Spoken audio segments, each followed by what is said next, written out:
Ladies and gentlemen, this is the main event of the evening. Señoras y señores, live. It's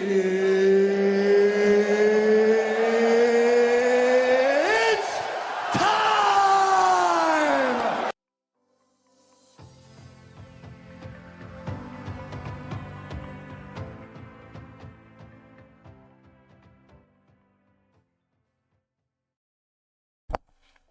It is time, ladies and gentlemen, boys and girls. I hope you're enjoying your evening. We are live in the Action Lab, your premier sports and entertainment talk show on the internet, on Twitch, on this planet, in the universe. There we go. We got it covered. We're bigger than just the internet. We're bigger than that, Scotty. I don't know what people think they know, but they just don't know. So get your facts straight. I know we're wearing U.S. stuff right now, but really, we're bigger than this whole globe. We're bigger. We're bigger than all of it. Welcome in, everybody. We are 4th of July week right now, celebrating our independence in this country. So we wanted to get a little festive with you guys. The U.S. men's national team took care of business tonight. We also have a lot to get to in the NBA with should we just crown the next champion now, Scotty? Should we just do that? Probably. I mean, I told you before the show, there is a possibility that they cancel next season. Hand it to them. You know, it's inevitable. We are inevitable. The Nuggets are inevitable. We'll talk about that in a minute. We'll get there. Tickle, what's going on, Tickle? Joopy Cat coming back. Joopy Cat was chilling with us on our community night. Thank you guys all for who showed up for our community night, which was an absolute success. Yep. First time. I apologize for winning every round of Jackbox. But, and by that, I think I won 0. But, you know. It's cool. It's cool. I only won 1 round. I was in the top 2, and then I floundered the last game. But it was a lot of fun, and we had a lot of you guys joining in as well. We will be doing more of that this Sunday. So make sure you guys stay tuned for some more community nights like that. We'll have some new games. We'll have some new things happening. So hopefully games that Scotty can understand. Yeah, Scotty, you know, it takes a minute, but it's all right. It's all right. Like Travis on his podcast said, sometimes when you have to read, I'm not a great reader. All right. I don't read well. Travis Kelce, was that it was that Saturday Night Live he was referring to, right? He was doing the Saturday Night Live. The reads before he was just like, it was a disaster. I can't read. Reading is, I mean, even for me on this show once in a while can be tough. You know, I get it. It happens to the best of us. But welcome in, everybody. Hopefully you're having an incredible week. We have a lot to get to. We will be talking a little bit, like I said. What was that? Rack, what's in your background? Is that a wolf? What's howling? Wait, y'all can actually hear that? What is that? What was that? That's another game I started beforehand. You're playing. Okay, I'll turn the sounds up. I don't know why you can hear that. Can you focus, please? Are you just playing games behind the scenes, hanging out, just relaxing, just focus, Rack? Should I call you Stephen A. Smith playing solitaire during the NBA Finals? Take some Adderall and get your head right. Caught you. We just caught you. You caught. I don't. You don't what? Saying I always have trouble focusing anyways, but I don't need it that much. I think Adderall might be good for you. It's great for me. Well, it's sort of good for me, but I haven't taken it in many, many, many years. It's a trap! It's so good that you don't actually use it anymore. Well, it made me a little dead inside. But beyond that, it was really good. Yeah. besides making me feel like shit. It didn't make me feel like shit. I just like had no interest in conversing with anyone ever on it. Sort of. I don't know if that makes maybe. sense. You know, It's but I would it's a little focus- tricky. oh my gosh, if I got back on Adderall, I would know every stat known to man in sports. It didn't help me in school because I would focus on all the wrong things, but it would keep me focused, just not on the things that I was supposed to be doing. Oh, I'm focused. Yeah, you would be as focused as Joe Biden used to be. Remember that? Remember that meme? Oh, Remember that meme? He was like, "Oh, I'm focused. Focused as a fly Chris, on we're a." already in dangerous ground wearing U.S. stuff right now. I feel like celebrating the 4th of July is now controversial in this country. It's who knows, man. All I know is we have a hot dog eating contest that we can actually watch this year. No, So let's no. go. What's up? You're watching it with one other person. Matty Ice, what's going on, Matty? How we doing? I will be watching it. I may or may not bet on it, but I will say I'm going to be checking it out for sure. We got to watch the Glizzies. I was actually going to, before I got on the show, I was like, Rec, we need something else at the end of our show. How many hot dogs do you have in your fridge? Didn't have enough. Didn't have enough hot dogs. Rick, I have a bunch of hot dogs. I got a Costco. I mean, when you go to Costco and buy hot dogs, they give you like 50 for no reason. Yeah. So- Yeah, just send them over and I'll eat them real quick. Okay. Perfect. How many did you eat? You ate enough by the time. Did he eat 10 they in get delivered. I ate 10, yes. 10 in 10 minutes? A dog a minute? Yeah, while some people struggle to do Come 9 on, in man. 3 hours. Yeah, I think that's pretty standard for. Could you do 9 beers with 9 hot dogs? I don't know, I don't drink. I know you don't, Rick.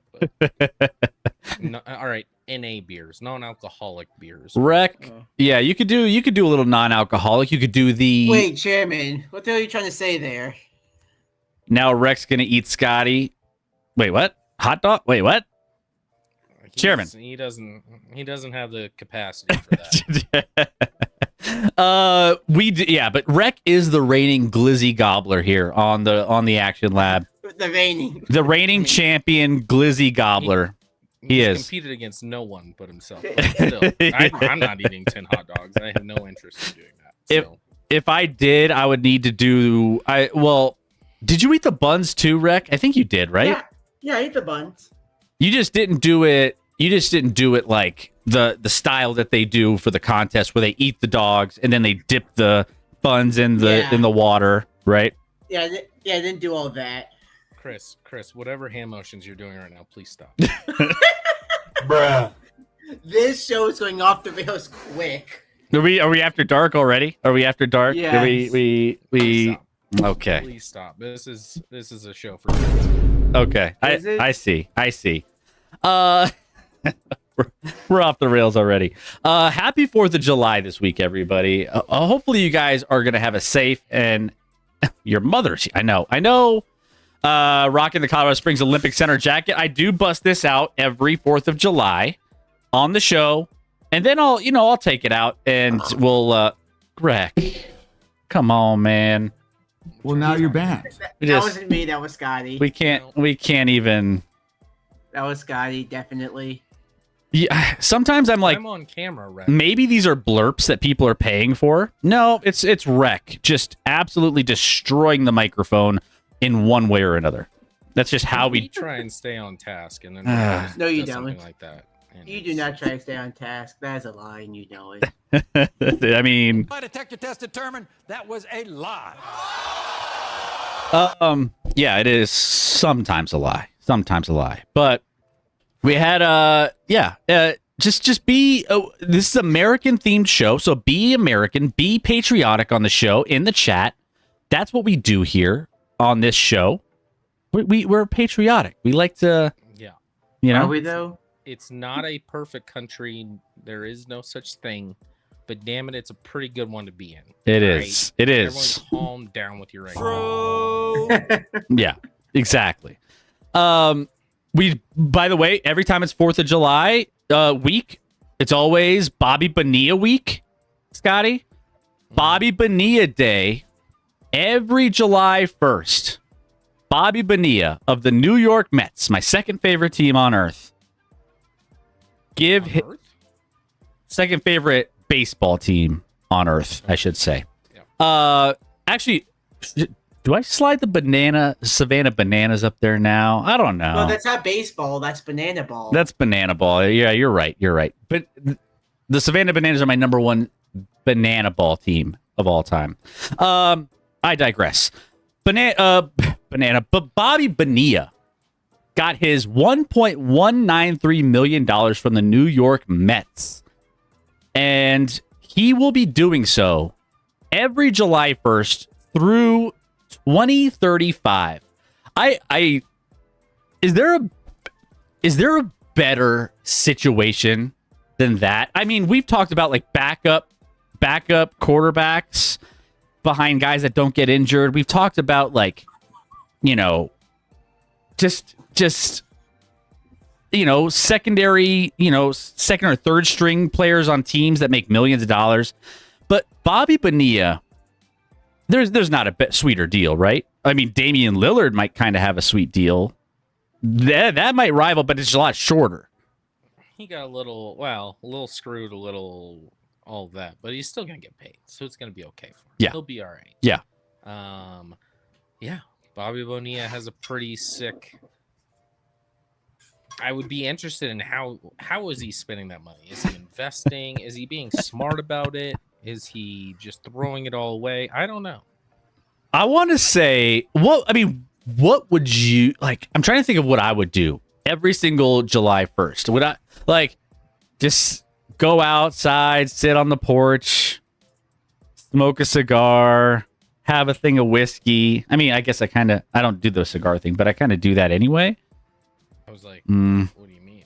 You don't need $1.1 million to do that. No, that's true. Yeah.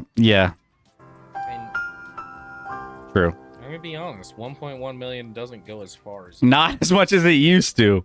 But Bobby Bonilla, congratulations. The New York Mets. Oh, that's such a crazy thing. By the way, background, due to a deferred contract agreed upon in 2000, the Mets chose to defer $5.9 million buyout of his contract with the agreement to pay him nearly $1.2 million annually for 25 years starting in 2011. Which good call from him. Math. Good call. It's kind of like taking the lump sum or getting paid out, but it's kind of different though. I don't know. It is a little different. Do you remember why that happened? Wasn't it? No, tell me. Remind me. I don't know. It was Chris. Yeah. Try and guess what happened. Ownership change? Was it an ownership change? It was not ownership change. Was it? I don't know. I can't even remember. It was the owners at the time. They were working with, I can't even think of the Bernie Madoff. They were working with him, so they figured that they would get the money back from him eventually, so they could just defer the money. They'd still make plenty of money off of it. You can't just say Adolf like that. Sure, I can. Just did. What are you gonna do about it? This is Merca. Do you like how everything is in America now on both sides of the parties? Everyone is just like the other side's Hitler all the time, and I'm just like, can we calm down? Can we calm down a little bit? No one's putting anybody in a firebox and burning them alive. Okay, it's not Hitler. All right, everyone, calm down. Just RELAX. Just my thoughts, my 2 cents. Maybe we'll have a full-on political stream and lose all our viewership. Should we just do that? Didn't Jaguar do the Jaguar, the car company, did a weird ad and they lost 97% of their business or something crazy? They like stopped for a while. They did a whole rebrand and reboot, and it did not work. Nope. They lost a lot. Yeah, Chairman, I'm Hitler. You know, I guess Scotty is always Hitler. I'm Hitler. But anyways, let's go ahead. We can talk about some things. We'll start out. Keep your American themed puns, whatever you want, coming in the chat. Make sure you guys are just keeping everything so festive for this 4th of July week. Oh wait, he can't be. He's Nixon. That's you're not wrong. Roger. You're not wrong. He is Nixon. Grandpa. Yeah. P. Yeah. But let's dive in. Let's get into it. Let's talk a little of NBA free agency because we haven't had a chance. Monday was NBA free agency starting at, I think it was 4 o'clock, 6 o'clock Eastern, 4 o'clock Mountain Time, in the world of the NBA.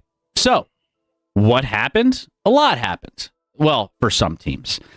The winners and losers. There was a lot of different trades that went through on this day. And Scotty, I will say, going into NBA free agency for a lot of teams, it's kind of like a hold your breath. You hear a lot of like different things happening with rumors and everything leading up to it. But going into free agency, there were some teams that I thought were going to make some moves that didn't. There were some teams that I didn't expect to make the moves they made, and they crushed it.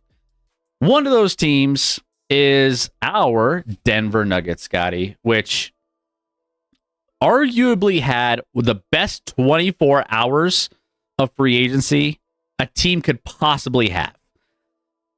One of the winners of free agency so far, and I will, just like the title says at the top, it's the wild, wild west because the Western Conference is ridiculous.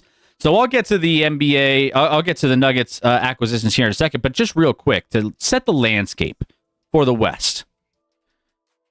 Think about this, Scotty. The Oklahoma City Thunder, champions. They're going to be good. Houston, they just made the trade for KD. And we'll get into some of their other moves, but they've made a lot of moves. They were a top seed in the last year's NBA playoffs. They're going to be back. Denver, we're going to get into them. They made some moves. They're going to be back. We'll get into those. The Lakers. Actually, the Lakers might be the worst team on this list. Luka, Braun, Reeves, and DeAndre Ayton. That's so much. Oh, brother, this guy stinks! Yeah. So Lakers, maybe Braun's fed up. Then you got Dallas with Kyrie, AD. Well, Kyrie's hurt. Kyrie, AD, and Cooper Flag, along with, some of the other names that we'll get into here in a minute. You got Minnesota, Anthony Edwards still going into his prime, right? He's entering with a team that should be good again next year.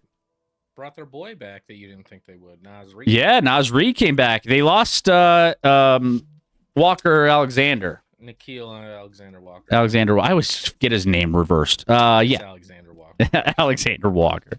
They brought him back, or they lost him, but that's we'll get into that as well. Phoenix is I think still a mess. Booker, Jalen Green, not quite. Spurs, Wemby, Harper, Fox. Harper's their latest draft pick, who is going to be, I think, a really good player. De'Aaron Fox and Wemby, they're climbing the ladder. They have a lot of assets. Golden State, Steph, Jimmy Butler, they're still solid veterans. And then you have Harden, Kawhi, and Zubac in the Clippers. Like, the West is a bloodbath, Scotty, and it's going to be so much fun to watch. I wouldn't be saying it would be so much fun if I didn't have all of the Nuggets moves in front of me here that just absolutely crushed. But Scotty, your thoughts on the West? I mean, yeah, it's obviously incredibly stacked. I mean, literally, what Should they cancel the Eastern Conference altogether? Just, I mean, with the injuries you have in the East, I mean, your top teams with Tatum and Halliburton, and obviously the release of Dame Lillard. Well, they got one today. We might see a Western Conference Finals of like Hawks Magic legitimately next year. Or I'm sorry, East Final of Hawks Magic, which is adorable. That'll be an adorable Eastern Conference Finals. Yeah, the West is definitely stacked, but I think there's a clear top 3 in the West still. Even with all the moves thus far. Agreed. Do you want me to tell them? If you want to share them, yeah. I mean, yeah. I mean, I think it's pretty clear. OKC, Houston, and Denver are correct. What I think is the class of the Western Conference. And I would put Houston a little below those other two. So we'll see. It's gonna be a lot of fun. Gonna be interesting. Sounds like a lot of homerism here. What would you know about winning NBA titles, Philly? No, just kidding. What's up, Philly? How we doing?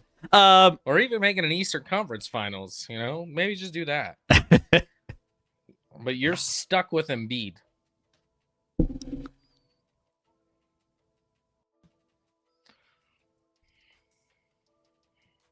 I mean, here's the thing. I think NBA is a little different than the NFL in the sense, like, I think people overhype NFL because, like, listen, you have 11 on each side of the ball. So one guy, and then you got to see the fit.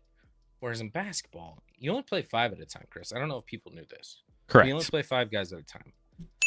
And, I mean, the Nuggets' biggest issue has absolutely been depth. And they are now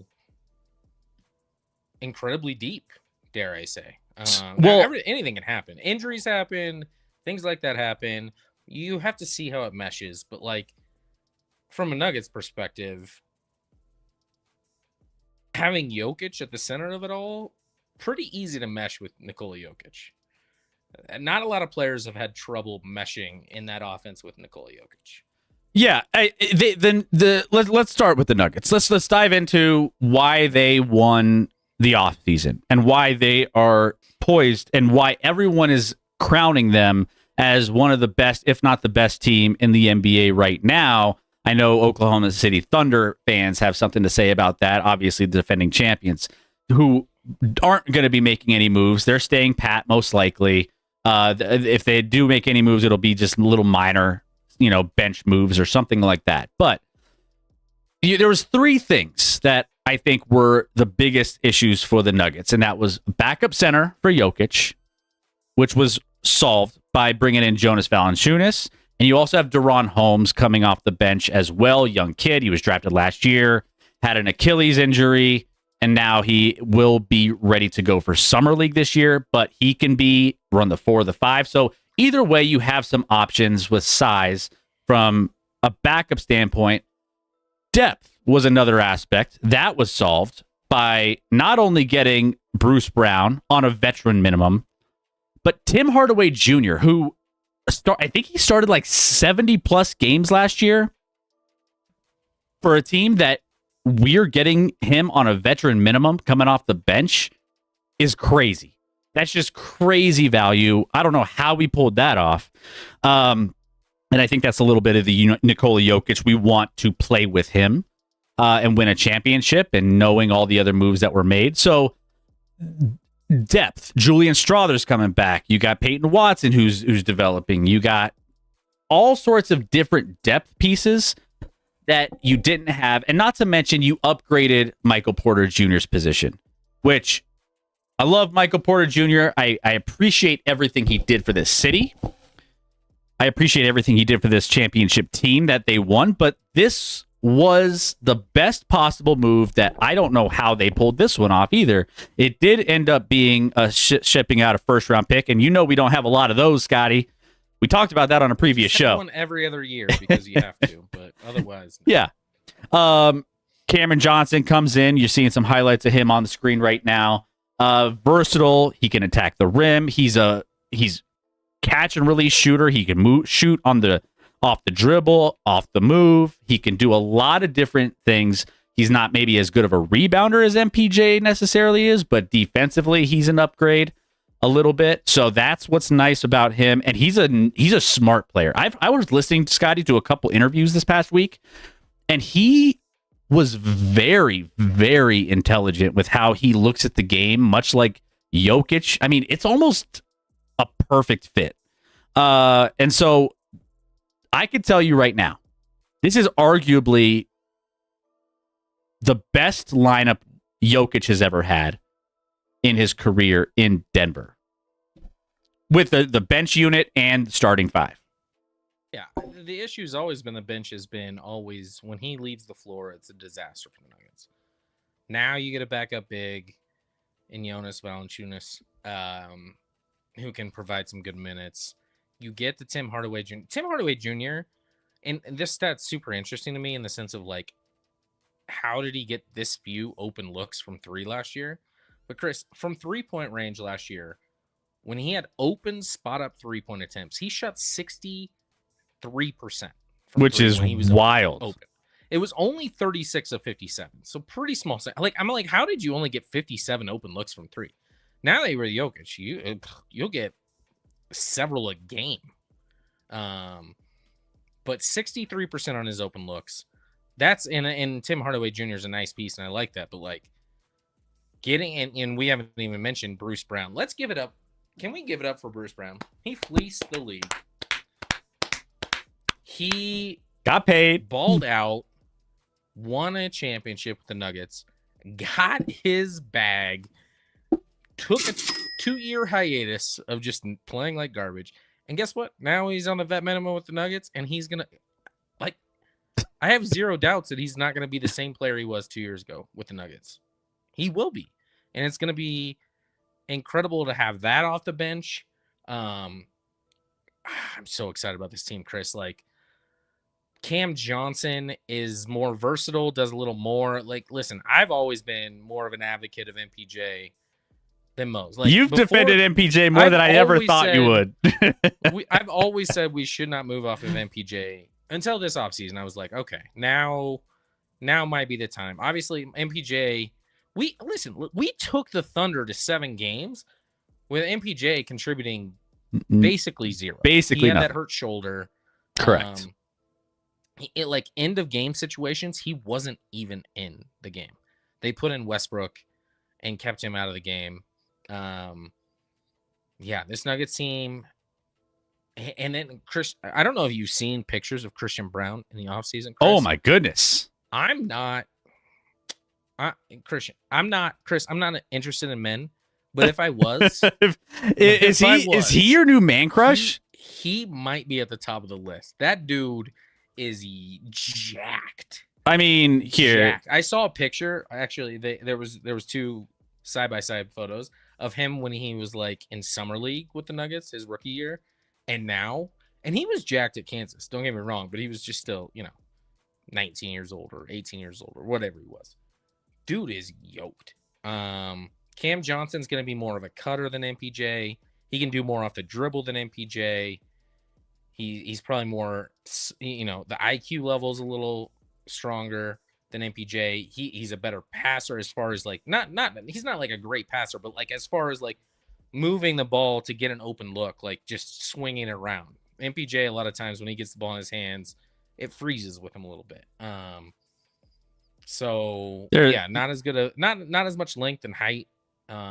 Probably Cam Johnson's not an elite defender by any stretch of the imagination. Here's your boy. He's an improvement of MPJ. Look at that specimen. I mean, he's matured before our eyes. He's evolving. If you want, y'all are Pokemon fans out there, he's evolving to his second form right now, and he looks like he's pay that man a contract now. We need to keep that in the building. He's because he's going to be a beast moving forward. The more and more he works on his shot. Is it getting hot in here? Which is getting better and better every year. The moment he becomes like super consistent from 3-point range, Christian Brown is a piece you have to keep. My only concern right now is Jamal's just doing UFC fights and probably not doing any basketball at all, like he normally does in the off season. He just doesn't. That's not his thing. He just, I mean, well, but see, here's the thing. Jokic doesn't do anything in the offseason. He goes to Serbia and he's doing his thing, whatever. The moment Jamal has 3 MVPs under his belt, he can do whatever. Yeah. It's just there's a different standard. You can't compare anyone to Jokic. Jokic doesn't make sense. Nothing about what Jokic does or is or has ever been makes any sense in NBA terms. So comparing him to anyone else is just stupid. Yeah. You can't do it. Love him on the team. So, yeah, I think the Nuggets, you hope Peyton Watson makes some more strides. We'll see what Deron Holmes provides in his first year with some minutes. Who knows? Julian Strawther maybe makes some strides. Like, this team is finally legitimately like 10 or 11 deep. And you know what's great about it is you don't necessarily like. What's been the biggest thing for Julian Strawther and Peyton Watson? It's like if they don't contribute, we're in trouble. Well, they've been developing, right? They've been developing at their own pace. I get that. But with this particular team, it's not like you say, all right, if they don't contribute, we're in trouble, because we have players like Tim Hardaway Jr. and Bruce Brown and, guys that can step up and take the pressure off these young kids to have to develop, or else we're in trouble. So that's another aspect of like having more pieces and players around that make this work. And if nothing else, it pushes them to work hard in the offseason, because they're like, if I want minutes, I got to be better than these dudes that have contributed. I mean, Bruce Brown, obviously a big contributor in the NBA title team. Tim Hardaway Jr. was on the Mavs, I believe, on their NBA Finals run. And had a great year with Detroit last year. So, yeah, these are legit NBA players. So you got to be better than them if you want minutes. Dorian Finney-Smith ends up going to another team, Houston Rockets, that is going to be stacked.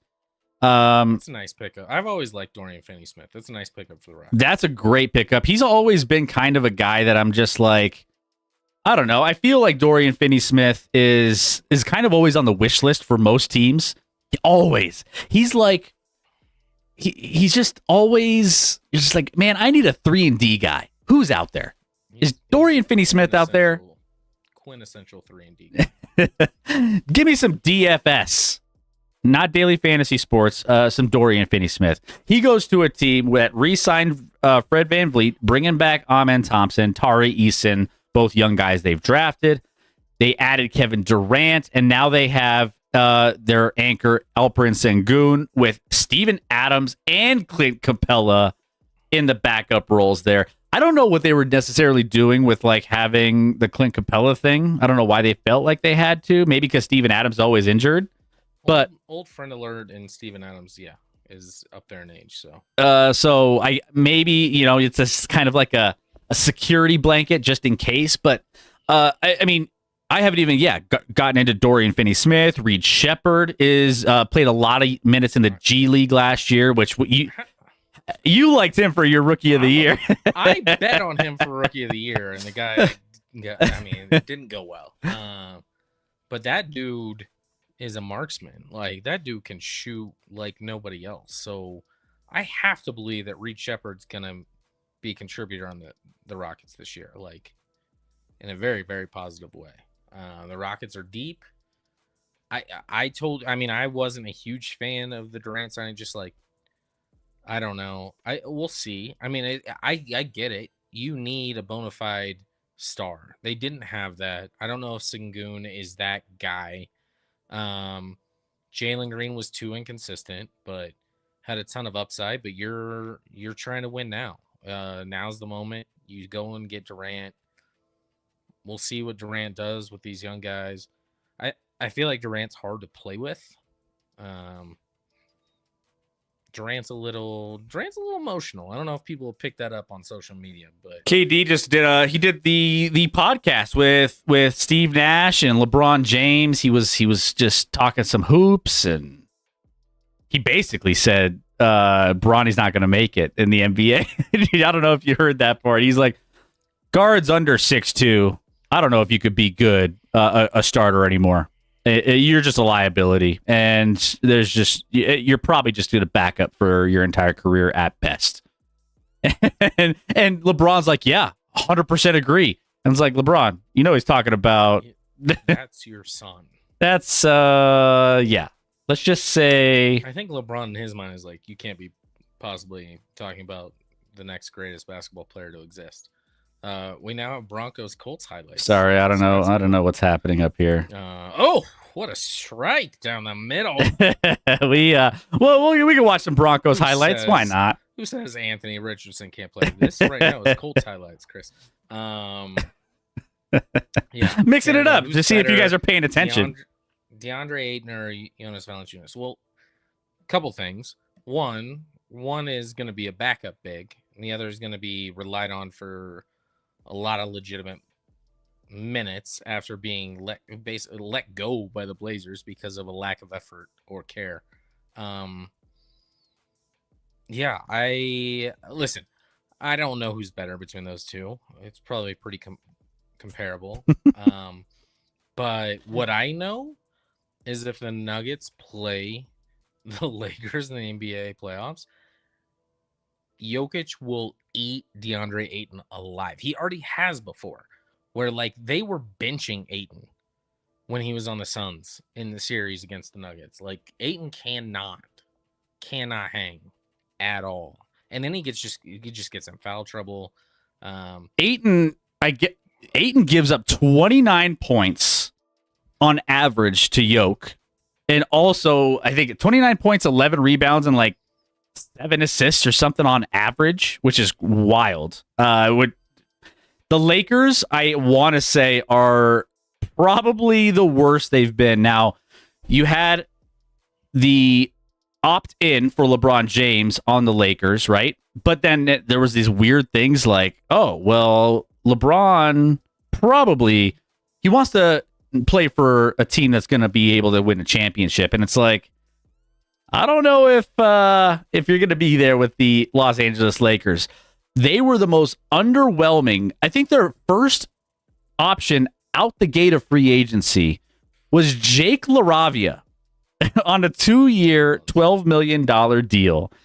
And I'm thinking to myself, Jake LaRavia, that's who Rob Pelinka just was like, we got to get this guy. He's our number one priority in this offseason. I mean, there has never been nor ever will be a good NBA player with the first name Jake. It's impossible. It's impossible. I mean, the best, like the whitest white name, Jake. The best name of the best Jake associated with the NBA is Jake from State Farm, who helps Chris Paul deal with all of his insurance claims. It's basically it. Chris Paul's a free agent. Did you hear he's waiting to be a starter? He wants to be a starter somewhere. I'm like, you're 89 years old. Why do you want to start? I mean, I'm a man. I'm 40. You haven't won a title. Don't you want to go somewhere with a potential for a title and come off the bench and provide some nice minutes? Like, what are you doing, Chris Paul? What are you doing? I don't. Chris Paul needs to prove it. When it comes to making it to a playoff run, not being injured. That's what Chris Paul needs to figure out. Because I just don't trust he can make it through an NBA season without getting hurt at his age. By the way, it would certainly help if he only didn't get starter minutes. He might be healthy for the playoffs. Captain Urban, what's going on? Canada Relief, who's better, DeAndre Ayton or Jonas Valanciunas? Oh, yeah, you answered that one already. Nice jacket, Chris. Better without the blue. And my hat shouldn't be blue. Do you hate blue? What's up with Canada? blue? Because Canada's red and white? Is that? I see what you're doing there. I got you. It's a trap. Canada face Canada in the Gold Cup final. Oh wait. I mean, Guatemala. Sorry. We're gonna get into that a little bit later. But yeah, DeAndre Ayton and Jake LaRavia. I mean, I'm looking at that Lakers roster, and I'm just like, LeBron, you ain't winning with that roster. Is LeBron James gonna finish his career in LA, Scotty? Yes. Where is he gonna go? Where's he gonna go? How many years at max he has 2 years left? Max. Yeah. And he's with LA this year. So that leaves potentially one more year. He's not leaving LA. No.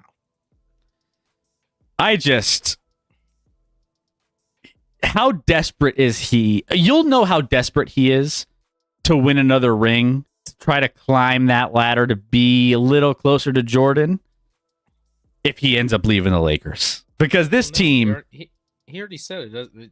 Rings shouldn't matter in the all-time greatest conversation, which already makes him... Do we trust what LeBron has to say, though? No, he's a bitch. Luka, Austin Reeves, Rui Hachimura, LeBron James, and DeAndre Ayton. And that lineup is not going to cut it. No, let's talk about the bench there. Oh, wait, there is no bench. Gabe Vincent. I didn't even know Jordan Goodwin was a real person in the NBA. Jordan Goodwin, who's that? Jared Vanderbilt, Maxi Kleber, and Jake LaRavia. No bench. That's rough. That's a rough bench there. I'm sorry. It's not going to cut it. So Lakers. Just here to say I dislike how well your Nuggets are doing this offseason. I appreciate that, Black. Appreciate that. We're back. We are back. It. We're back in black. I hit the sack. Remember that from the Sunday night? Back in black? You remember. I literally have no idea what you just did. I actually don't know. What was that? Back in black. I hit the sack. AC/DC. Oh, yeah. No. Hard metal like that was not my thing. I mean, heavy metal. It's just hard rock. Hard rock, I guess, is whatever. Not my thing. But I don't enjoy it. It's just a lot of loud noises. It's screaming. It depends on the artist, but yeah. To everyone who likes it, enjoy your stuff. Enjoy. It's just not for me. Let's see. Let's go ahead and let's shift gears to the San Antonio Spurs. San Antonio Spurs, who ended up having a pretty interesting offseason as well. So Luke Cornett, who I think was on a lot of people's lists. A lot of people were trying to figure out, including the Denver Nuggets, how they could get Luke Cornett, who was pretty good from three, as far as being able to, provide a little boost, especially off of a bench. I think he would be a great addition to most teams. Well, he finds himself in one of the better teams in the NBA of the San Antonio Spurs, who are a nice young up-and-coming team, joining the likes of Victor Wembanyama, De'Aaron Fox. They just drafted Dylan Harper. They have Stephon Castle on that roster as well, who he's developing nicely. Keldon Johnson. I mean, this team, Devin Vassell, old man Harrison Barnes is still on this roster as well. But this San Antonio Spurs team, I think, has been, they're very, I won't say OKC-esque with how they've built this roster, but it seems there's some similarities with the number of assets they have and the amazing young talent they've accumulated and put on this roster that are going to be able to compete right away. So San Antonio, I mean, we could be looking at them as in the top between 6 and 8 seed, somewhere in that range, easily. If everything clicks. Now, it's a tough West, but when you have Victor Wembanyama, who keeps getting better, it's kind of hard to not give them some love. Yeah, I mean, they're probably a year or two away from legit NBA. I mean, you gotta make a playoff. You gotta have lick your wounds a little bit in the postseason and see what that's like, and they haven't done that yet. But this team's going to be scary moving forward. Ton of talent, ton of upside, all of those things. Yeah, I want them to be in the playoffs this year. I think they'll be super fun to watch in the playoffs and see what they can do. But legit title threat, at least a year or two away, probably. But they're gonna be there. They're gonna be in that mix, and I'd be shocked. I mean, it sucks. Like San Antonio's back to being good again. Like, son of a bitch. Can you imagine if they had You won Popovich? enough. Can you imagine if Well- Popovich was still coaching that team and they were, oof, that would be crazy. I don't think if Pop at this age, I'd be fine with him coaching. I mean, he's. Never mind. I was gonna say something inappropriate. But I think he made the right move to move off of coaching at this stage of his life. Incredible career though, and incredible success. So we'll see if Wemby can be like Duncan and carry that team to a bunch of titles. Well, not carry, but be the centerpiece of a bunch of titles. Because San Antonio's had a ton of success and that's the NBA, Chris. A little small market like San Antonio. Back again. Back again. All it takes. That's the thing about the NBA though, is all it takes is getting a bona fide superstar with a number one pick. And they're not there every year, but they got one in Wemby. It's pretty obvious, and that dude's going to be a top 5 player in the league for the next 7 to 10 years. Yes. It's going to be. I'm curious. I'm really excited to watch the Spurs. That division the Southwest with the Mavericks, the Rockets, and the Spurs. I mean, you could throw the Memphis Grizzlies. No, you can't. I would say they're still. I wouldn't throw them in. Sorry, Rick. Sorry. That's going to be a fun division once everyone's healthy because those teams are going to battle it out. That's going to be fascinating. Real quick as well, get to the chat. Let's see. Candid Relief, hear me out. Pacers, Pat McAfee, losers of the NBA final, or Celtics for the jerseys. Celtics want that ring. Win the ring, sell the jersey. Victor, okay. I think he was just commenting on different things throughout. Hopping around there, Canada. I'm trying to follow the No. story. Trying to follow I don't think that was a story. He was commenting on what we were talking about at the time. Oh, got it. Black market. Yeah. Just here to say, just like dislike. The Nuggets. Maybe we don't get crushed. No, not maybe. We won't get crushed by Minnesota like we typically have been. So that'll be. I like them losing Nikhil Alexander. Walker Alexander. Yeah. However you pronounce that name. Well, it's pronounced the same. It's just in different order. Chris. Yeah. I can never get the order correct. All right. So going to the East, I don't think there's a team that we can really not start with besides the Milwaukee Bucks. And the Milwaukee Bucks have had an interesting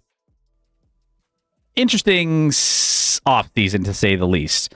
Now, I'm kind of confused because honestly, at one point there was a report as soon as I saw the news drop of Damian Lillard being let go, I was like, whoa, that's a little bit of a surprise considering, that everyone wants Damian Lillard, or especially Victor Wembanyama, to be in that mix with the Milwaukee Bucks. He got injured this year, and all of a sudden, we get the notification. Shams drops it down on X. Then you get these reports of Giannis being super upset with the Bucks organization for how this went down. And meanwhile, Damian Lillard a day later is like, this is the happiest I've ever been. he didn't want to go there in the first place. He wanted to go to Miami, but he's getting paid and he's chilling and rehabbing, and he can go to a team and get paid wherever he wants to go. It's a pretty sweet deal. So I'm like, you got Giannis upset. You got Dame excited. You got, like, it's just such a dysfunction in Milwaukee. And yet they're still making all these moves and just shuffling the chairs on the deck, I think, is kind of how I feel. They brought in Kevin Porter Jr., who's a trash player, by the way. Sorry, Milwaukee. I don't know what you were thinking with that one. But Gary Trent Jr., Kyle Kuzma, Giannis, and then they brought in Miles Turner, Scotty. Miles Turner jumping ship from the Pacers to go to the Milwaukee Bucks, which is why they had to make the move for Damian Lillard.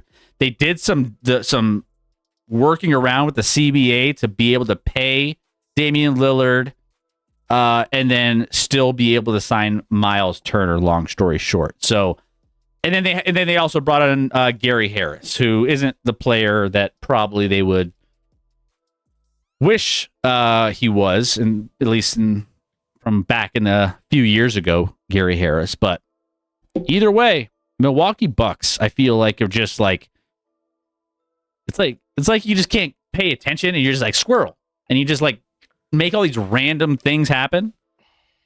It's weird. I think they're desperate because the moment Milwaukee loses Giannis, if Giannis is like, I'm done, I'm out, Which could happen this year. the moment Milwaukee is irrelevant for a long, long time, because it's not. Obviously, Milwaukee's not a free agent destination. Nobody's like, hey, I really want to sign with Milwaukee and live out in Milwaukee, Wisconsin. No offense to Milwaukee's, who's never here anymore, but it's just not an attractive site for NBA players. So if Giannis is out, so they get it a little desperate. They know they're not going to have Dame next year. Basically, I don't think Dame is going to play next year. And maybe he will, but like, even if he does, he's probably rushing back at what effectiveness at that age to come back from a torn Achilles that quickly is like asking for problems, in my opinion. Agreed. So you go free up money by releasing him and pushing that money down the road to try and keep Giannis by getting Miles Turner. And don't get me wrong, Miles Turner is a nice player, very nice player, good piece on a team that obviously just made the NBA Finals. But I don't think Giannis is like, well, I mean, now that we got Miles Turner, we good. We're good. We're going places. They're not. They gave a big number to Miles Turner to get him there. And if Giannis, and I saw a report today that Giannis is going to decide in August or September if he wants to stick around. I'm like, that's weird timing. Why? Like, what happens in August and September in the NBA? Like, you're in like training camp. Yeah, almost. Like, I don't love that. Giannis should decide now. Like, figure it out now. Don't screw over a team that you won a title with and has been faithful to you and wants to keep you. But I still would be surprised if he doesn't want out. But I don't think he gets moved this before the season by any stretch of the imagination. And I'd be surprised if he wasn't there all year, at least this year. But Milwaukee to me is not a contender moving forward. I mean, Special Joey is in the chat. He says Milwaukee's a dying city. And you're right. The writing is on the wall for Milwaukee. Like, they will not be, I don't know where they're going to be in the next year and a half, but it's not going to be pretty. I know that. So, yeah, Bucks should trade Giannis while they can, get King's ransom for him. But this is the next best thing, and I don't blame them for appeasing Giannis. Like, I feel like right now, if you're not looking at options just as a security blanket, if you're Milwaukee, you better start looking just in case, because you better just have some quiet conversations. It's not a long-term solution to think that Giannis is going to be there. I don't think that you better not be banking on that. Long past due replacement for Brook Lopez. Where did Brook Lopez go again? He went to, he inside? Yeah, he moved on to, Brooke Lopez went to Clippers. He's like a 15-minute. He's like a 15-minute a game guy at this point. But Clippers. The Clippers made a move, brought in Brooke Lopez. So Brooke is out in LA right now. Clippers. I mean, the Clippers haven't done much in last year was probably their best shot with this window that they have with this team. I mean, everyone was healthy. Everyone was playing well. I don't think Brooke Lopez is going to be some backup minutes because Zubac is. People don't realize how good Zubac is, but he's one of the better centers of the league, honestly. I mean, we saw a lot of it in the playoffs. 10 for sure, and people sleep on that. Philly, Kobe played 3 more years after tearing his at 34. I think Dame's 34 as well, but yeah, I'm not saying Dame's not going to play again, but Kobe came back from that and was not. Kobe wasn't the same. Not the same guy. He wasn't the same. I think he had his stats dipped after that a little bit. Yeah, and Dame already, and whether it was just not a fit in Milwaukee or whatever it was, and there was some I mean, he was getting injured already beyond this Achilles tear. I mean, Dame in Milwaukee didn't look like the same player we saw in Portland. Again, I don't think he ever wanted to be there in the first place. But I don't. I agree he didn't want to be there, but I don't think that sacrificed. Dame throughout his career has been overlooked and worked hard to get where he's at. I mean, he came out of like Weber State or whatever it was. Overlooked his whole life. Like, I don't think he was he went to Milwaukee and was like, I'm just gonna get a paycheck. He wanted to play well there. He wanted to win another title. He wanted to win a title. He hasn't won a title. It didn't work out there for whatever reason, but I think Dame at this point, coming off Achilles at 34, that's unfortunately a death note in the NBA. Yeah. I mean, with the wear and tear he's got, he already wasn't the same guy. Unfortunately, Dame is not ever going to be Dame. Again. Yeah. And let's look at the Eastern Conference landscape, because I think there's some, which is kind of crazy. Boston's fallen off, right? They're not going to be as good. They're probably a middle of the road team in the East, knowing how bad the East is going to be. Indiana Pacers from their championship run fell off because they lost Miles Turner and they lost Tyrese Halliburton for the entire season next year with his Achilles injury that happened in the final. So they're not going to be relevant. You're looking at teams like Cleveland, New York, Orlando, and maybe Atlanta and Detroit. I told you Atlanta. We're gonna have an Atlanta-Orlando Eastern Conference. Atlanta. I think Atlanta's had the best free agency in the East. Yeah, you could argue they get Porzingis for nothing, basically. Correct. They add Nickeil Alexander-Walker. They get Luke Kennard to shoot a little bit. You get more of a defensive presence with Porzingis and Alexander Walker against, obviously, Trae Young. Trae Young is who he is. He's dynamic offensively. He's absolute trash defensively. Liability beyond belief. But and Dyson Daniels has developed. They supplement with some of these pieces. I think Atlanta is going to be in the mix next year. I mean, Cleveland obviously will be around as well. So we'll see. But and I'm not actually predicting an Orlando Atlanta, but it would not shock me if we had an Orlando Magic Atlanta Hawks Eastern Conference Finals. I mean, my way too early prediction, if I'm thinking about this, I think Cleveland is still in a good spot. I think they're well coached. They have some good players. They'll run it back. They have experience. They'll probably be up there with the Knicks 1 and 2. Then you have, I think Orlando's in that 3 spot. Atlanta and Detroit. I mean, that would be my order right now. I think Detroit's a sneaky team that's already been on the up and up. And then everything else falls from there. Like, no one else really expects anything else from any other Eastern Conference team. Even Milwaukee. We just talked about Milwaukee. I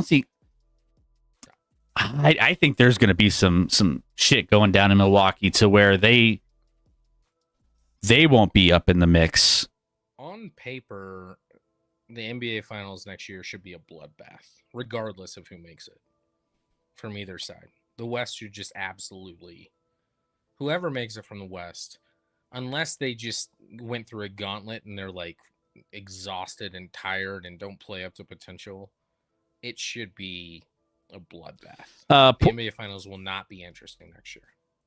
Porzingis. Hey, Diacola, let's go. Rick, you even got one. Look at that. Look at you. Thank you so much for the 5 gifted. Let's go. Diacola, you're way too generous. Thank you so much for the hype train. We are off and running. Let's go. Diacola, thank you for the 5 gifted to Rec, Canada, Black Market, Captain Urban, and Ty. There you go. Appreciate that love. Thank you, Diacola. Appreciate. Let's. Man, You know, all right. I was hoping maybe a small chance would be here tonight, and he hasn't been here in a while. But with MPJ, this is off on a tangent. Cuban being here. Where's With Cuban? MPJ getting moved, I thought maybe he'd just be like, I gotta get in this. We gotta get in whisk. there and rejoice. Tickle my pits. Did it for him a little bit. They're good friends, obviously. And he was in here immediately saying, we moved off MPJ, but would have been nice to have Cuban in here. I miss Cuban. Cuban, yeah, I'm gonna text him. I'm gonna get him back in. I have his number now, so we're gonna get him back in here. I think I'll try. I'll do my best. Usually, all it takes is just speaking MPJ's name into existence, and Cuban just comes running. But I know he's got some stuff going on, so I get it. 3 guys from the East tore their ACL. No one's talking about the Knicks. So here's the thing. I'm looking at the landscape of I'm looking at the current odds, Scotty, for the NBA Finals to win, at least according to FanDuel Sportsbook.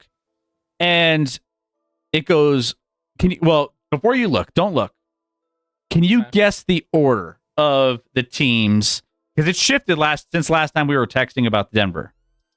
Can you guess the order of who the favorites are? Maybe the top 4 or 5. No, to win the finals. I know he had that text, but I don't even remember exactly what that's. Thunder's 1, Yep, obviously. That's right. I have to feel 2 and 3 have to be Houston and Denver.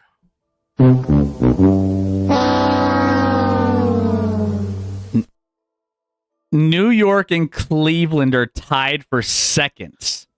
I could see Cleveland almost more than New York. So New York, Oklahoma City's 2.5 to 1, plus 260. Then you have 8 to 1 for both the Knicks and the Cavaliers. And then you have 8.5 to 1 for Denver, 9 to 1 for Houston. Honestly, the value. Part of that is the reason those two are up so high on the East is that there's no competition. So it's like one of those 2 teams might make a final, and then anything's possible. Yeah, kind of thing. Yeah. Orlando actually behind Houston and Denver, by the way. So Orlando Magic. Orlando's 6th. Orlando is 6th. They are 6th. Wow. And somehow the Lakers are 7th. I don't know if Vegas is smoking a little bit of. No, it's all based on how bets are coming in, Chris. So that's why New York's overinflated. That's why LA is overinflated. It's I just. also have an echo now. Do you hear that, Rec? Let me fix it. Don't worry. Just hang tight. I mean, I sound good the second time through, but. Let's go ahead. Yeah. So those are the odds that we have based off of the NBA free agency post-mortem and who's projected in the odds to win an NBA title. Conference, obviously Cleveland and New York tied for the Eastern Conference at 220 plus 270. Nuggets tied with Houston Rockets at 5 to 1. behind Oklahoma City Thunder, who are favored to win the West. So that's what we're looking at. What are they, like, plus 175? Plus 155. Pretty close. Pretty close. Then you got awards. When it comes to, Shea's not going to win back-to-back, right? No.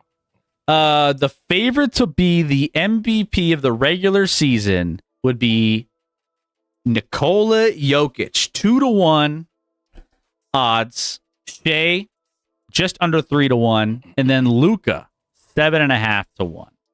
Then it's a drop off to Giannis. Giannis actually, Victor Wembanyama at 13, right behind Giannis. If the Spurs go crazy, if somehow they go and they end up being a top 3 seed, that Victor Wembanyama value all of a sudden gets kind of crazy. Just saying. Yeah, I think he's going to get bet on a lot at that number. The Jokic number is just because he's going to be top 2. Always. He's going to be, his stat line is going to be too good to not finish at least second in the NBA race. Whether he finishes first or not, we'll see. But it'll be interesting. If it comes down to like Shea and Jokic again, it would be super interesting because like everyone's like, well, it's just Jokic fatigue, but then like Shea just won one. So then what do you do? Like, I don't know. Oh, I think Jokic has a much better chance this year, only based off of the fact that, one, the Nuggets will be better with this roster. So he'll have to, it's balancing out, right? Because he's not going to maybe have the same stat lines, that he's not going to be forced to play as many minutes. He's going to have more rest throughout the course of the season on average compared to what he has had in the last couple of years. So you take that into account a little bit, but still, he can get a triple-double in like 2 quarters if he really wanted to, if everything's clicking. So I know his stats are going to be always legit, even in shorter minutes, one way or another. So that still helps him.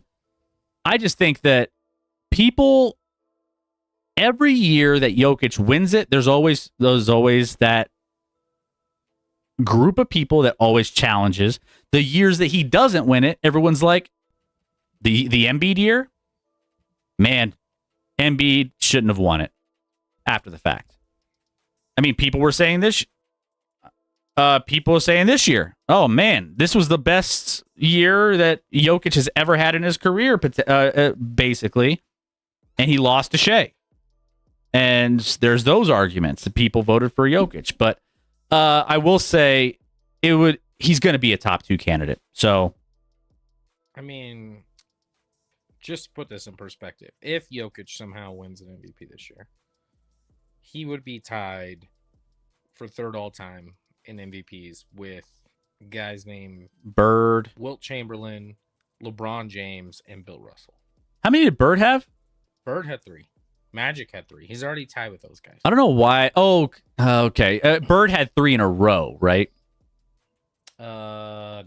Yes, he did. Yeah, you're right. It was 3 in a row. So that's what I was. He was chasing the 3 in a row and didn't get it, and then. I'm sorry. Russell had 5. I can't count. So he would actually be tied for 4th with LeBron and Wilt. Russell with 5, Jordan with 5, and Kareem Abdul-Jabbar with 6. Most all time. And here's the thing: if the Nuggets do what I think they can do this year, and Jokic gets another MVP and another, let's just say, hypothetically, and I'm saying that because I want to appease the masses. I know he's going to win it, MVP of the NBA Finals. Hypothetically, if he wins the NBA Finals or when he wins it, he will launch himself into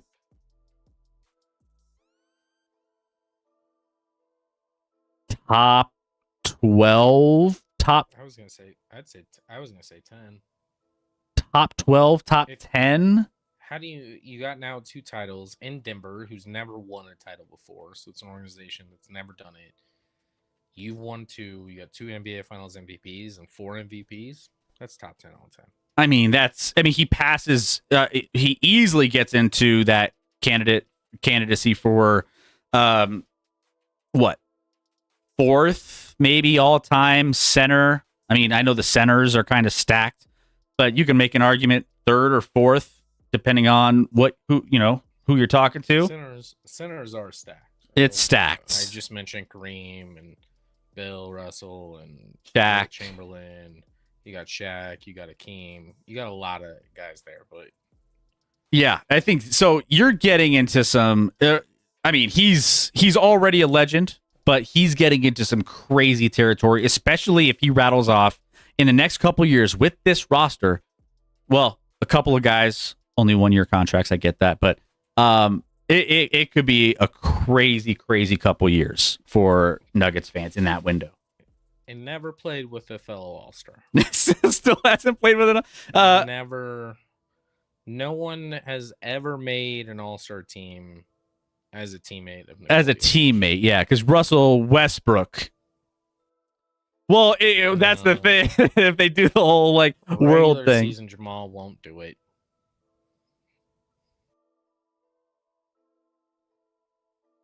Oh, yeah. I'm interested to see how that goes, but I still don't know. Well, it's if Adam Silver came out recently, it was like, yeah, they got to figure that out, because he mentioned exactly that of do guys who are on the world team get slots that maybe are more deserving for the USA team, because there's not as many guys. We talked about it, center or the forwards versus the guards on world versus USA are completely lopsided. So all the bigs are on the world side, all the guards are on the USA side. So do you supplement players that wouldn't normally make an all-star game to fill those gaps? And I don't know. Adam Silver mentioned that was an issue that they need to figure out and work through. So they'll figure it out. I hope, because this is the last year for the all-star game to be relevant. If they can't make this work, then it will never work. Black market. If Jokic wins again, he'll be up against guys with way more rings. And are you talking top 10 all time? That's probably true. But again, he'll have more MVPs than all but 3 human beings ever. And we're in the world of parity in the NBA now.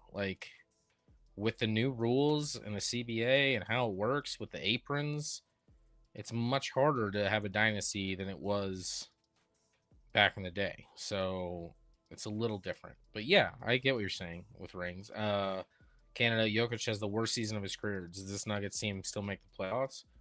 Yeah. Yes, absolutely. I mean, everyone makes the playoffs. The worst season of his career is the best season of most other people's careers. He's not gonna not average 20 points and 10 rebounds and at least 8 assists. That's bottom line right there. You guys were talking dynasty when they won, though. Well, that was also so. Yeah, I think. Well, it was the case. Pre-apron. It was pre-apron one, and people were talking dynasty with not only them but the Celtics after them. And now the Thunder. Thunder after them. Now, I will say dynasties are not as common based off of how you build teams. However, I will say if the Nuggets, if they win this year, they'll have won 2 of the last 4 championships. And they have a really good chance with the best player in the world and a team that has its core 4 guys in place for the next foreseeable future. I mean, I think it's I think Cam Johnson has 2 years. Cam Johnson has a couple. What does Aaron Gordon have? Aaron Gordon's around. He's around for a while. The next 3. Murray's around for a while. Jokic has at least 2 years, but probably longer. Now the Thunder, they're a young team, right? And Black Market mentions it here. They have the best chance of a dynasty of any team because the player age and prestige set things up. They do have the ways to reload. I will say that, but they will have to also pay dudes. They can't just go. They can't just go and just roll it back every year and just not pay anybody. They got to start paying dudes. And they have dudes that are going to require a lot of money, right? And so they got to make sure that they're managing not only how they use those draft picks, but those draft picks, how they pan out, how they trade, how they work, role players into those situations, because otherwise, they make a couple wrong moves here and there, and they pay, guys that don't end up performing. I mean, you could say the same thing about them, about falling off. And I think it's fascinating because, like, now a couple people in the chat are like, yeah, the Thunder have a great shot at it. Let's keep in mind that Thunder went 2 of their 4 series, went 7 games. It's not like they just rolled over everybody. Obviously, with the Nuggets and Pacers series going 7, and everyone's like, oh, but you thought the Nuggets lost like 4 games in the playoffs on their NBA title run total? Yep. So yeah, it looked good at the time. And I'm not saying the Thunder can't win again. They absolutely can. Sure. They have everyone coming back and then some with their draft pick topic from last year who didn't play at all this year, and see how he gets in the mix. But they were also incredibly healthy, which I don't know. But more and more, it seems like you just can't count on that in the NBA. They're going to lose some depth pieces. And interesting, did you see the podcast today? I don't know if it was today, but I saw it on X today. Lou Dort was asked the question in a podcast. I saw this, yep. Like, when was the one moment you guys were a little nervous? And he was like, Game 4 against the Nuggets. They were down 2-1, and they're like... They were clenching a little bit. They were also down, let's be honest, they were down 2-1 to the Pacers as well. But he basically said it as nicely as possible, like, we knew we had the dudes to beat the Pacers, but the Nuggets had won before. They scared us a little bit. That was the one series that they were nervous about. And the Nuggets are going to be better. So well, and the Nuggets also addressed something that from a matchup standpoint with Oklahoma City that I think they're going to struggle with moving forward, and that's the size. The Nuggets are bigger than they've ever been, with not only Jokic but Valanciunas. You got obviously our front line with Aaron Gordon, and you have Cam Johnson, and you have coming off the bench, we have Deron Holmes as well that could play the 4 or the 5. Maybe he plays the 4 next to Valanciunas off the bench, and that's some good size that the second unit of the Oklahoma City Thunder have to deal with as well. Like, that's the one area that the Nuggets, really put together this offseason. I think they match up well in that area as well.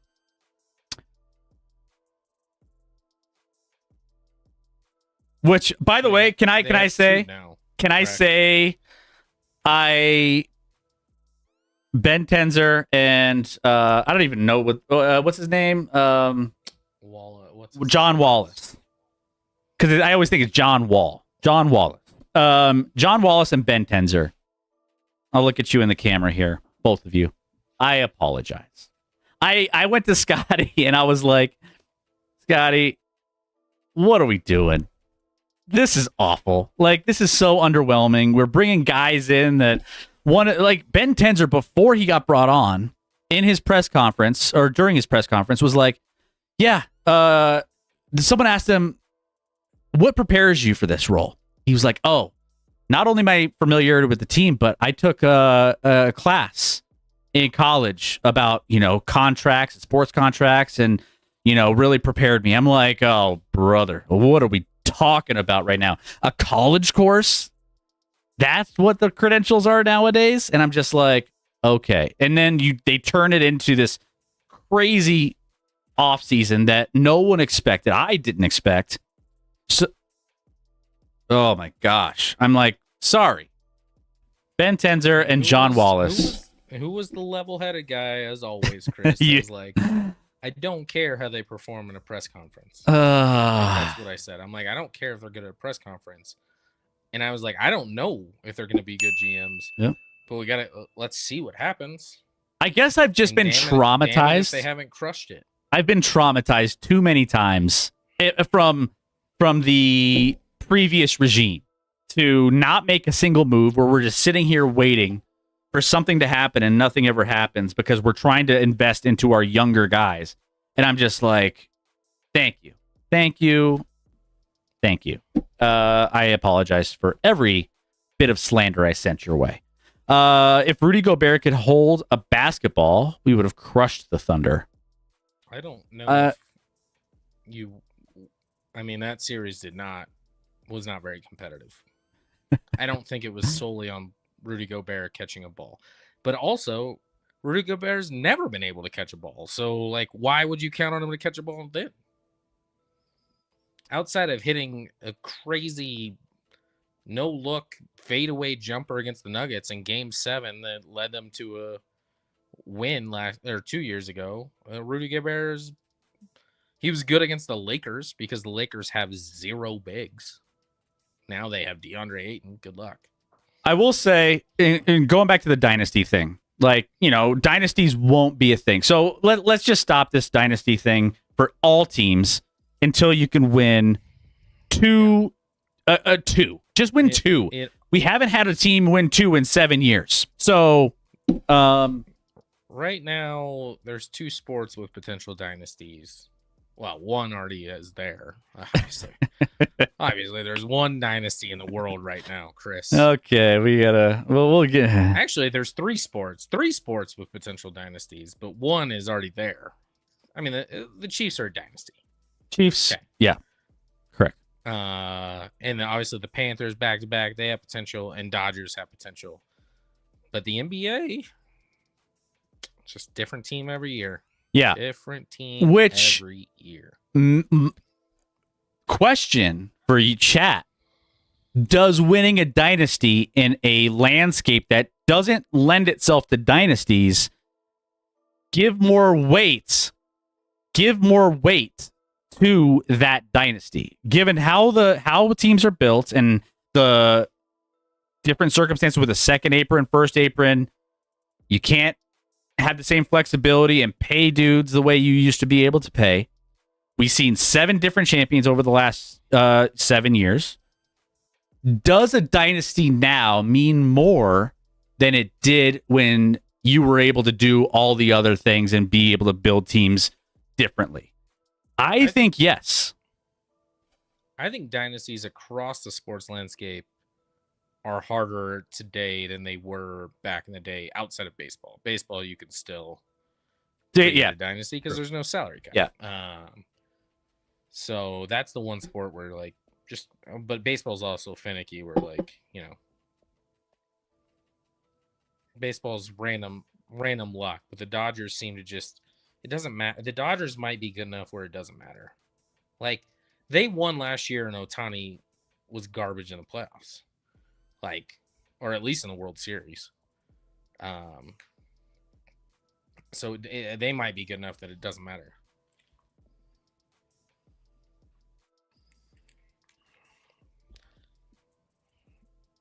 Every other year they'd win. Yeah. If they made the playoffs, just give them the World Series. Because Baumgartner would just fucking pitch every day and ball out. I hated the Giants so much during that stretch. So much. I was just like, how the fuck is this happening again?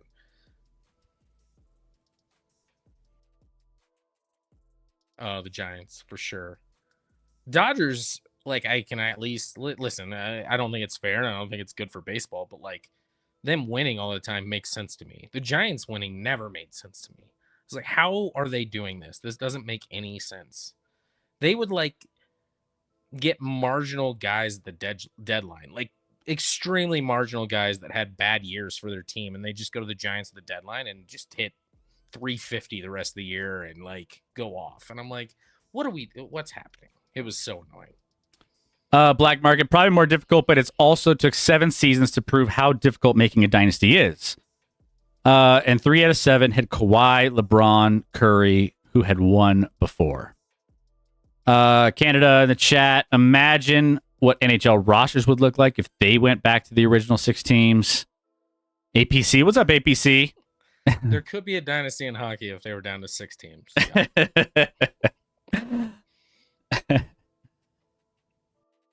Yeah. All right. Well, let's go ahead. obviously, throw your teams in the chat of who surprised you, who failed, I'm who gonna do a code yellow real quick. code yellows in the chat. Obviously, the NBA season is a little ways away. We have NFL coming up as well, so that's going to be taking up a ton of our bandwidth on Wednesdays. We will be doing more of our community nights on Sundays. That was a massive hit. We were absolutely blown away by the love and all the fun that we were having. Everyone who was in the chat playing with us live. We were playing some Jackbox. We will be doing that again this Sunday and having a great night. So, guys, make sure you guys are coming back, enjoying a lot of the things that we're doing in the off season while things are a little slower. Void Queen, there you go. Void Queen was there. Absolutely. We had Canada was there playing along with us. We had Tickle. Tickle was there hanging out with us playing. Diacola. Rec was embarrassing himself. Scotty didn't know how to play any of the games.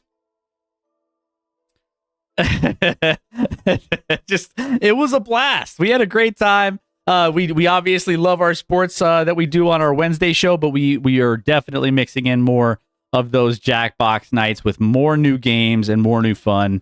And it's going to be a blast. So keep coming back and share the stream with anyone else that you think would enjoy that as well. So can't wait. And then eventually when the NFL season starts, we do our Sunday and our Wednesday shows are all NFL.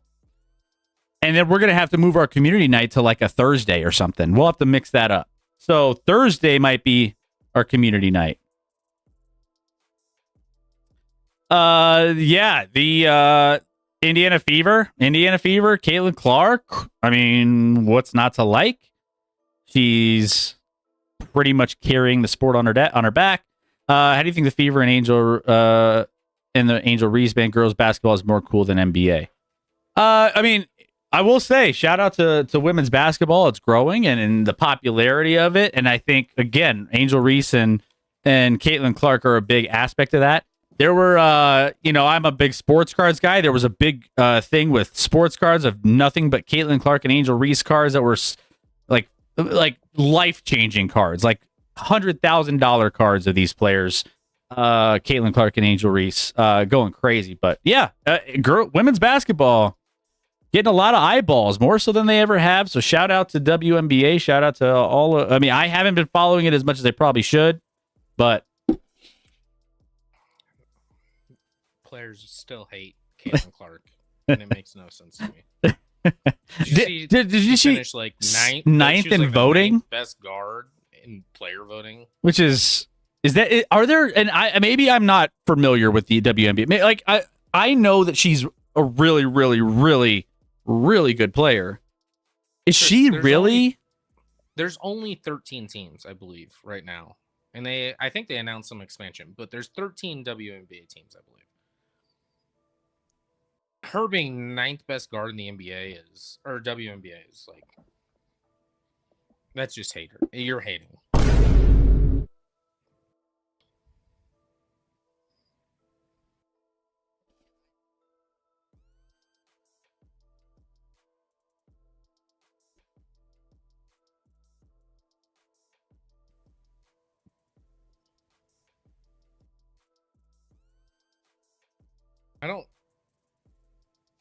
I don't think, first of all, I don't think the players when voting are thinking about that, but I agree that like some of it's like,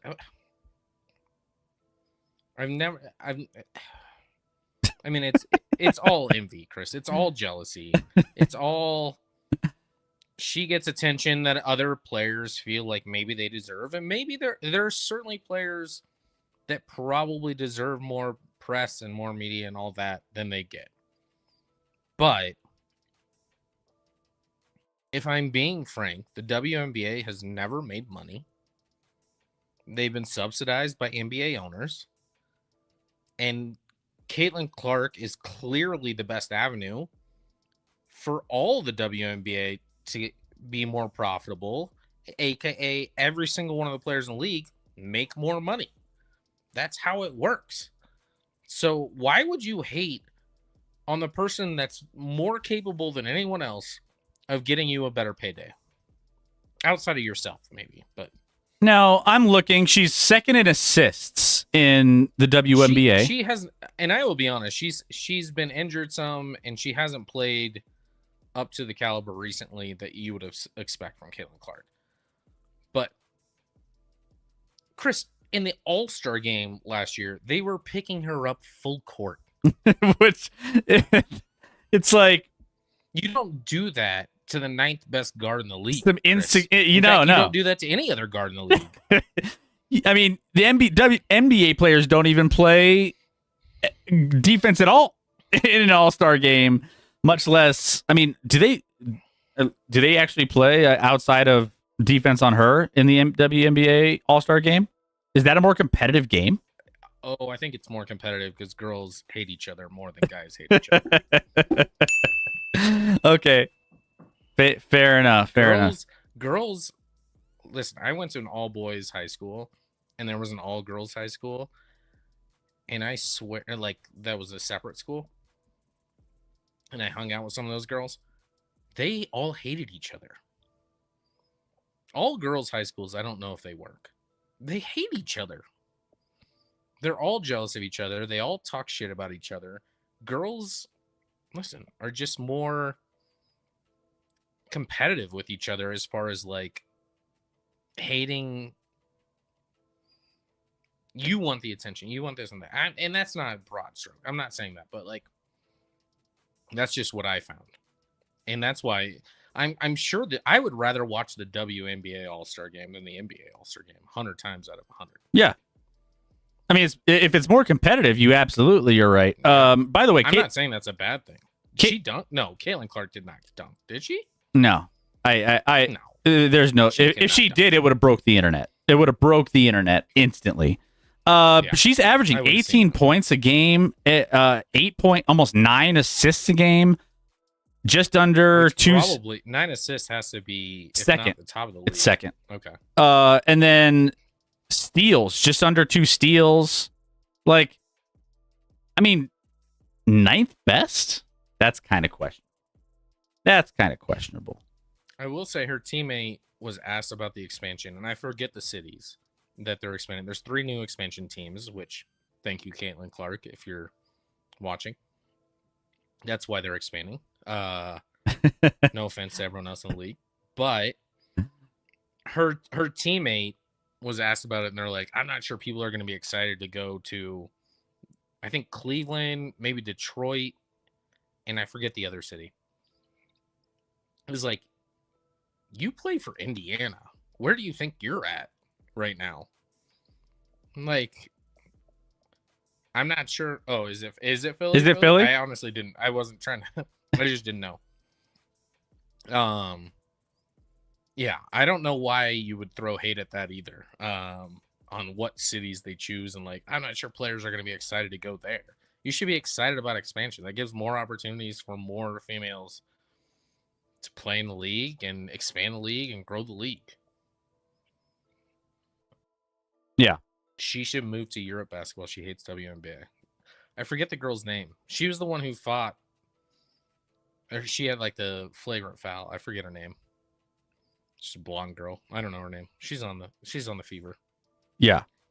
No. How about the Fever? I was not familiar. Does WNBA have a similar in-season tournament? Yeah, they have. Like the NBA? Yeah, they have like what is it called? The champion Commissioners Cup or Commissioners Cup. Yeah. So in the Fever just won it. Fever won it. Caitlin Clark. Yeah. So Fever won it. They're 8-8. They're like, kind of middle of the road right now. Minnesota Lynx are at the top of the league. Minnesota Phoenix, New York, and then they're kind of log jammed down at 8-8. They need to get Caitlin Clark some help. Is what they need to do. How many games do they play in a regular season in WNBA? Like 40? 50? We got to educate ourselves on this. I have no idea.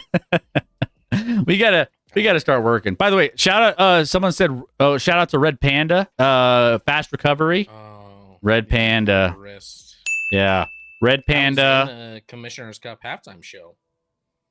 Yeah, that was So, an unfortunate. If you don't know who Red Panda is, I don't know where you've been your whole life, but Here, let me bring up some Red Panda highlights because obviously we have to have Red Panda highlights. Because she's only a legend in the world of basketball halftime shows. 44 regular season games, Chris. So I was right there. Yeah. So if you don't know who Red Panda is, let's go ahead and show you a little bit of Red Panda. Red Panda did have a little bit of a fall in her most recent game, but nonetheless, in the Hall of Fame of halftime shows. Even the GOATs slip up from time to time. Even the GOATs. Yeah, Michael Jordan had his down games, you know? I mean, it just happens, you know? But yeah, Red Panda had a little bit of a folly, and prayers out. She's fine, guys. She's fine. She broke her wrist. Chris. We don't need to. Like, I mean, she's fine. She's gonna be okay. She's not dying. She's not, and then Yeah. no, she might be actually.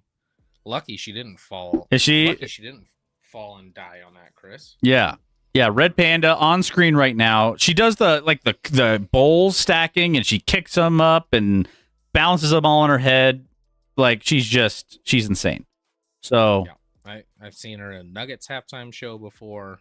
She was on, I think, America's Got Talent at one point. Yeah, no, she's a legend. Shout out. Yeah.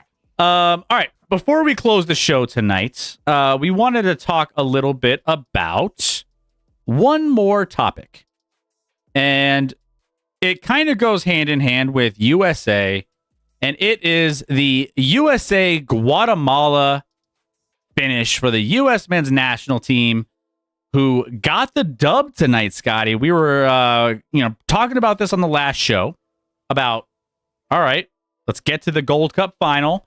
Gold Cup is running right now, and USA has a Guatemala matchup on the other side, which, by the way, I didn't keep tabs on what's going on in the other one. Let me see who's... Ironically, it's 1-0 Mexico, and I want Mexico. We all want Mexico. If you want US to really prove their worth and value, you want Mexico. And not Honduras, no offense. Ironically, Chris, when I looked earlier, it was 2-0 Mexico. So there must have been a goal that went to VAR and then that was disallowed.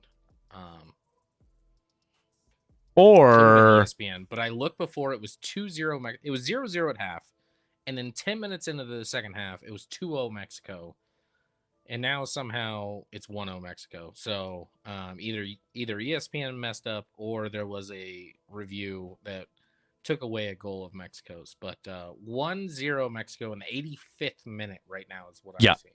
So that means we're on pace to have the Gold Cup final exactly what we want. Mexico versus USA. The rivalry continues. I know we've kind of been weird with Canada trying to sneak their way in, you know? Canada's trying to make their way into this. And they have been good recently. That's fine. But we're renewing the rivalry between US and Mexico should this stand here in the final end of this game. So, either way, U.S. took care of business. You have to say into this game because in soccer, you never know how long it's going to go. No. Yeah, exactly. Well, it's 1-0. You can potentially score a goal to tie it up, but I want Mexico. Well, the U.S. put up 2 with one player, Diego Luna. 2 goals in this match. What a story, Chris. I don't know if you're familiar with Diego Luna, but he was nowhere near 3 years ago.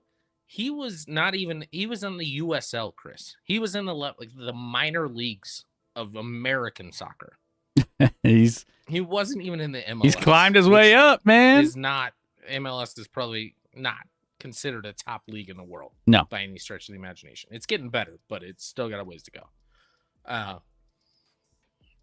You got Messi, yes. However, what a performance from Diego Luna. The first goal was just an effort play, got in there. That second goal, that Diego Luna, was maybe the best skilled goal I've seen from the U.S. national team in a long time. Like it drives me nuts that the U.S. national players are too afraid to take a guy on and try and win a one-on-one battle. They're too, let's play it outside. Let's get a ball in the cross because we're tall and we can head the ball in maybe. Like it's too much of that rather than being aggressive. He made an incredible step over twice, got on his right foot, and a perfect strike into the near corner.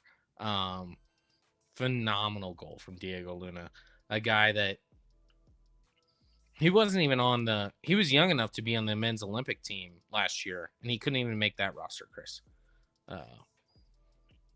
So great story for him. We'll see moving. Obviously, there's a lot of guys the U.S. is not playing with.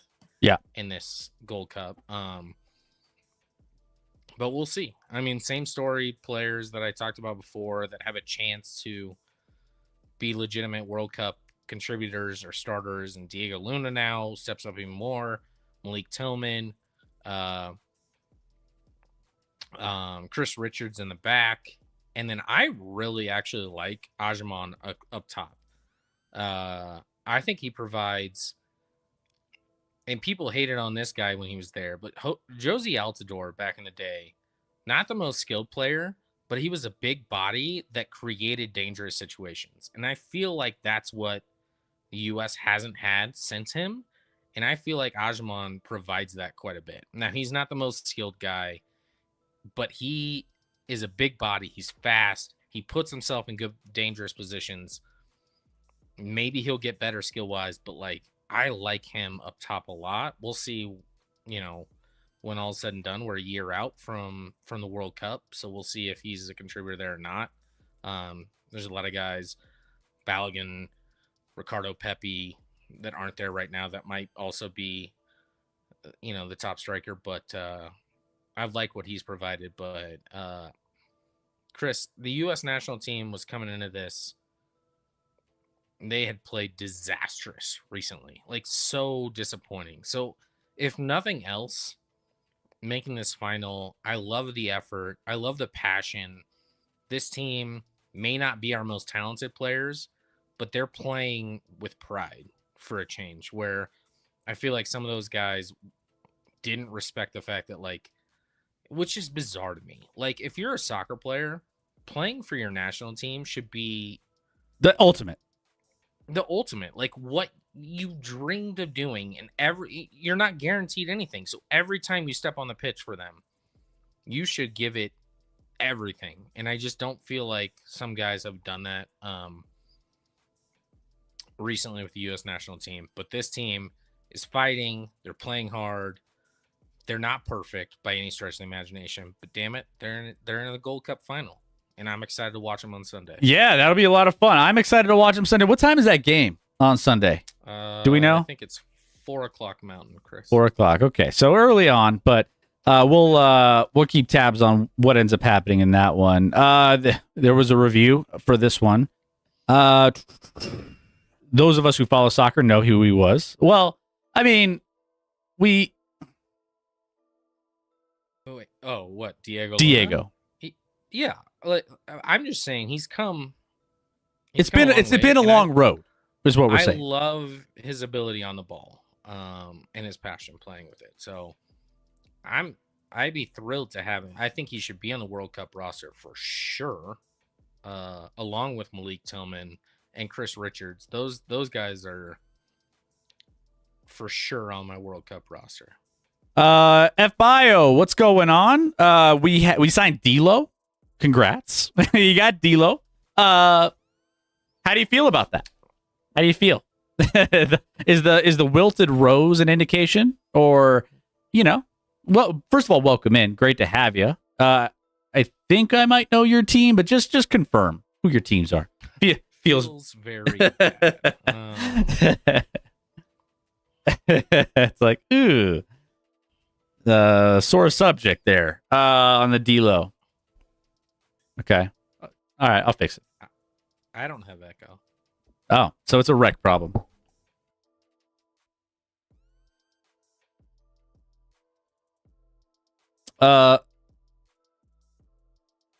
we'll get it fixed. So all right. So yeah. So men's national team will be in action this Sunday. We'll And this is their last non-friendly before the World Cup, Chris, because they didn't have to qualify because they're hosting. They automatically get in.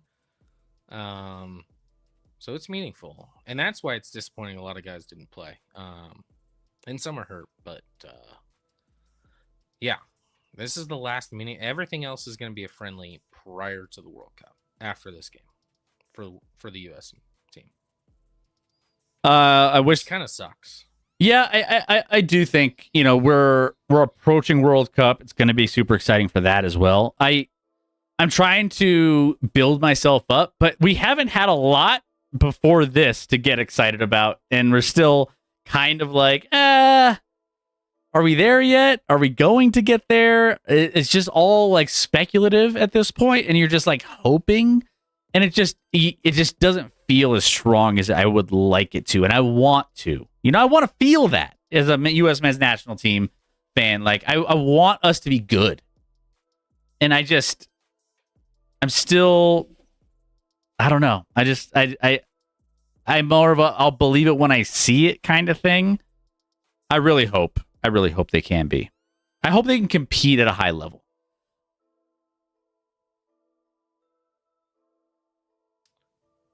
That may be fair. I'm hoping on home soil that gives them an advantage, gives them some passion. Like tonight, ironically, though, was almost a road game. There were more. I think it was in St. Louis, and there were more Guatemala fans, or at least they were louder, if not, than the U.S. contingent there. So I'm hoping in the World Cup you get your home soil, you get all that. That helps them. I mean, it's a very talented U.S. squad, probably more talented than ever, but talent doesn't equal results. And they're also not as talented as a lot of other teams out there, even with that most talented. Yeah. So for them, but we'll see. I can't wait for the World Cup. I cannot wait. Looking at the U.S. doesn't have to play at like 2 a.m, so that'll be cool. Yeah, it's definitely, it'll be nice to not have to get up. I remember one of my, I think I might have shared this on this channel before, but the earliest I've ever gotten hammered for in the middle of a work week was for World Cup, and it was the Landon Donovan goal during that World Cup. I was at a place downtown called Crocs at like 6 a.m. on like a two. It's not there anymore. I don't think that exists anymore. It doesn't exist anymore. But I was there, downtown Denver. I was trying to go to Bronze, right next to Pepsi Center at the time. They were also not there anymore. All the places that I celebrated. But World Cup, I get up for. It's the thing that like everyone should be jacked up for. If you're American, if you're whatever. By the way, the World Cup favorite, there's 2 favorites, co-favorites. France, because Scotty, your other team is England, right? Outside of the United States? Yeah, because they never win. So I chose England. They're really good, but they never win. England is 4th favorite.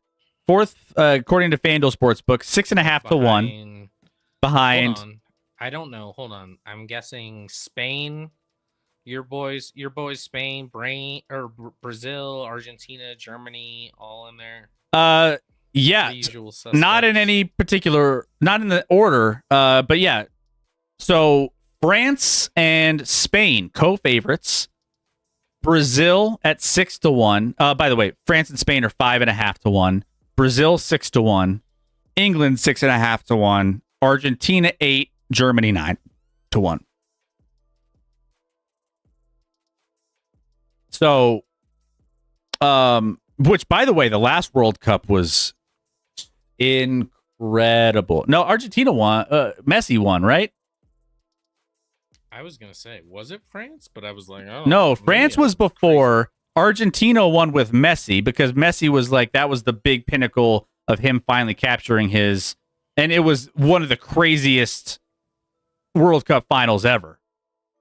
Yeah. One in penalties. That was a Bio. back and forth affair, if I recall, with Argentina and France.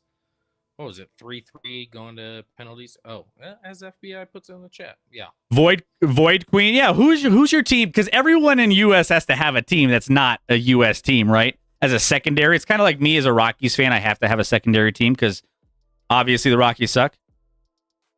Rec is Italy. Okay. Scotty is England. Mine is Spain. I have some Spanish blood in me, so I Spain has always been my team. Void Queen is England.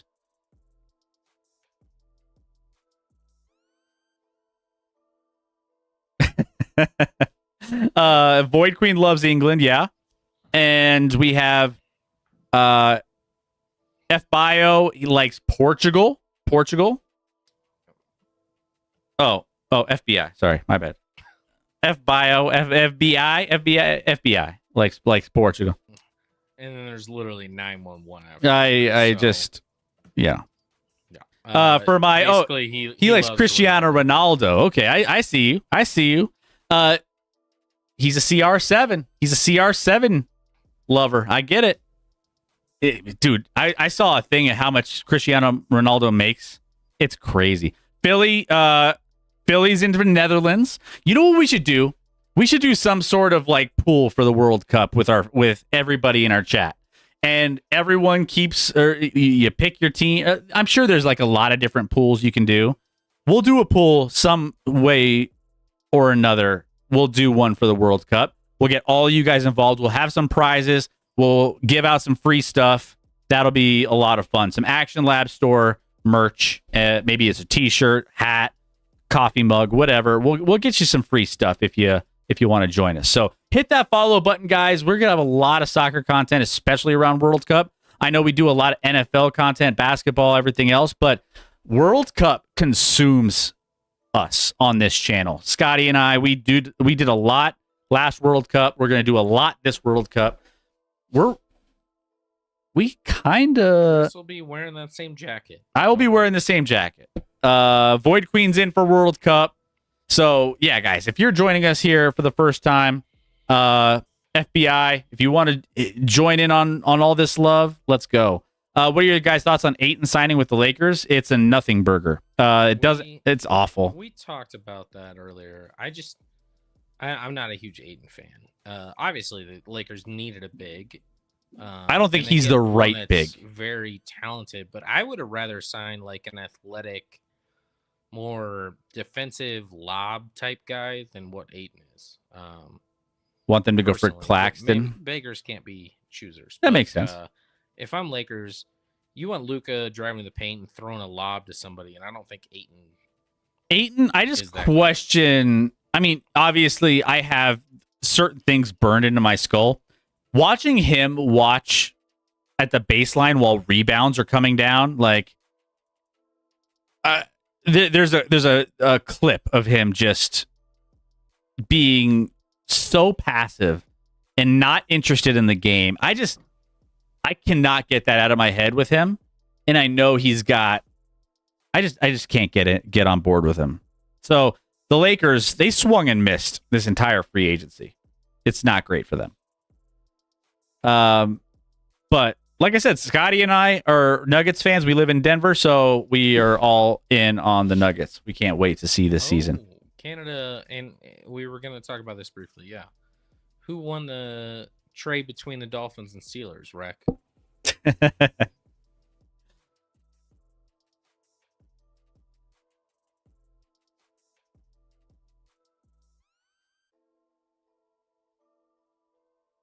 Yeah.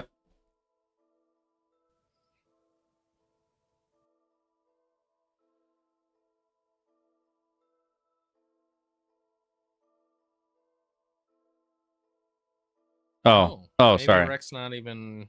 We can't hear him. Hold on. He said no one did. They're just shuffling hand decks here. Here, let me get him back. Basically a push, because I know Rec loved his boy Minka.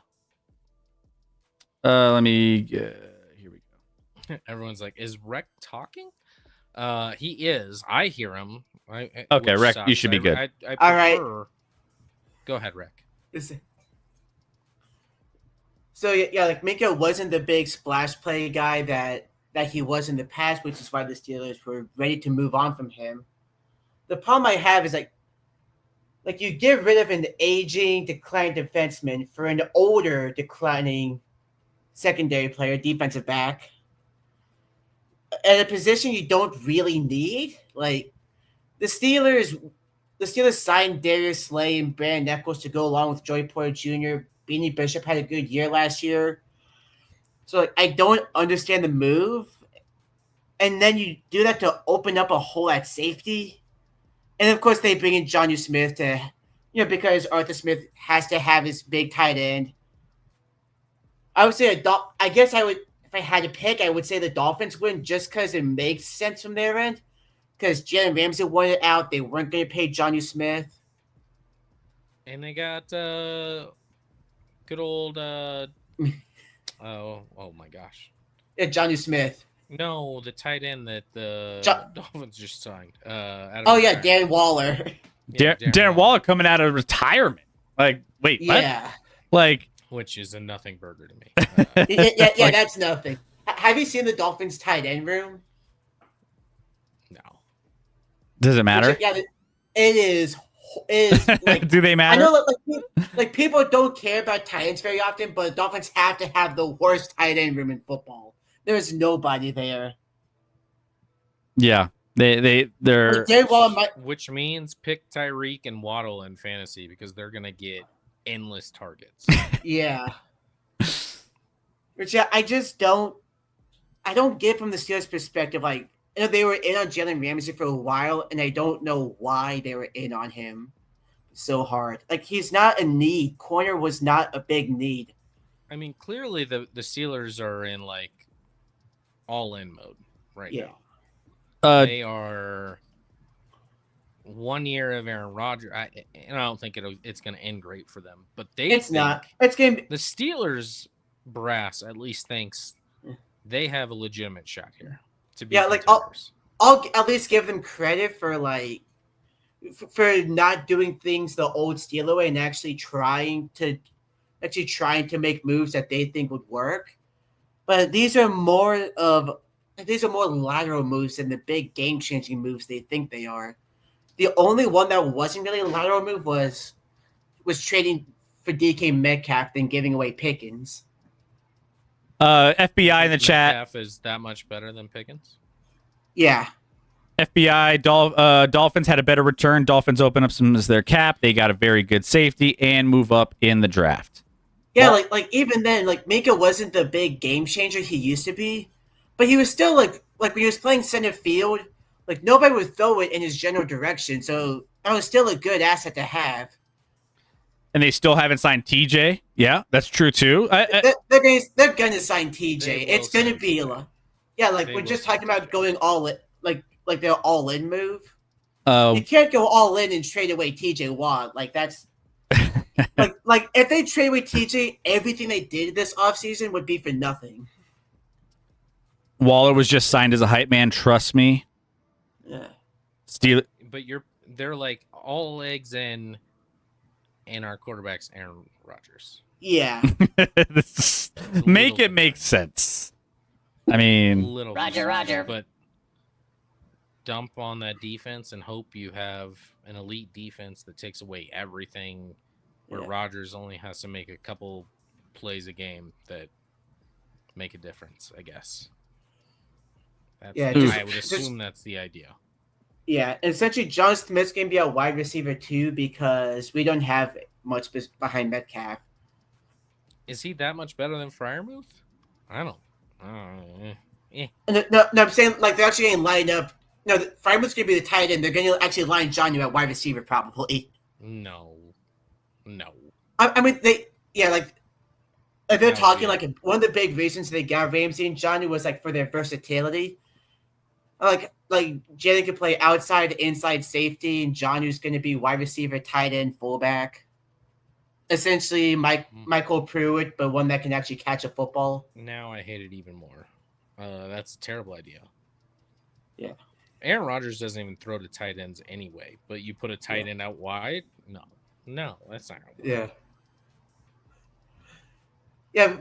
There was a thing I saw earlier today talking about how with the Packers, Aaron was like an elite intermediate guy, and he no longer wants to do that anymore. He went from elite to like 30th in the league in immediate passes. So it's basically just gonna be a bunch of go balls to DK and Calvin Austin, and then maybe a screen to Caleb Johnson, Jalen Warren, Johnny Smith, that kind of thing. Shit. That offense is pretty bad. Yeah. I mean, at least the offensive line has a whole lot of upside. Which also, fun fact about this, Mika going to the Dolphins, that's where he was drafted. That's true. Yeah. True. I'm coming home, Yeah. home. In the last 35 years, there have been 4 players that have been traded between the Dolphins and the Steelers. Mika is 2 of them, and then Jalen Ramsey and Jonnu Smith. There you go. Yeah. Well, yeah, it's going to be interesting, man. I don't think anyone's got Steelers on their bingo card for doing much this season, even with all these moves. I mean, they're going to have a standard Steelers season. They're going to be if they're going to make the playoffs. Maybe you know what? I need 9 to 10 wins, obviously. Have a chance at the playoffs. I think I maybe it's a hot take. Maybe it's just something that we're going to do our hot takes of the season. We always get 1 or 2 of our hot takes, right? Scotty gets one right here. I get one right there. We always have some hot takes. We're going to get to those as we get a little closer. But I'm leaning at the hot take of this might be Tomlin's first losing season in a long time, and they don't make the playoffs. Ever. I'm not going to go that route. This is an easy early season.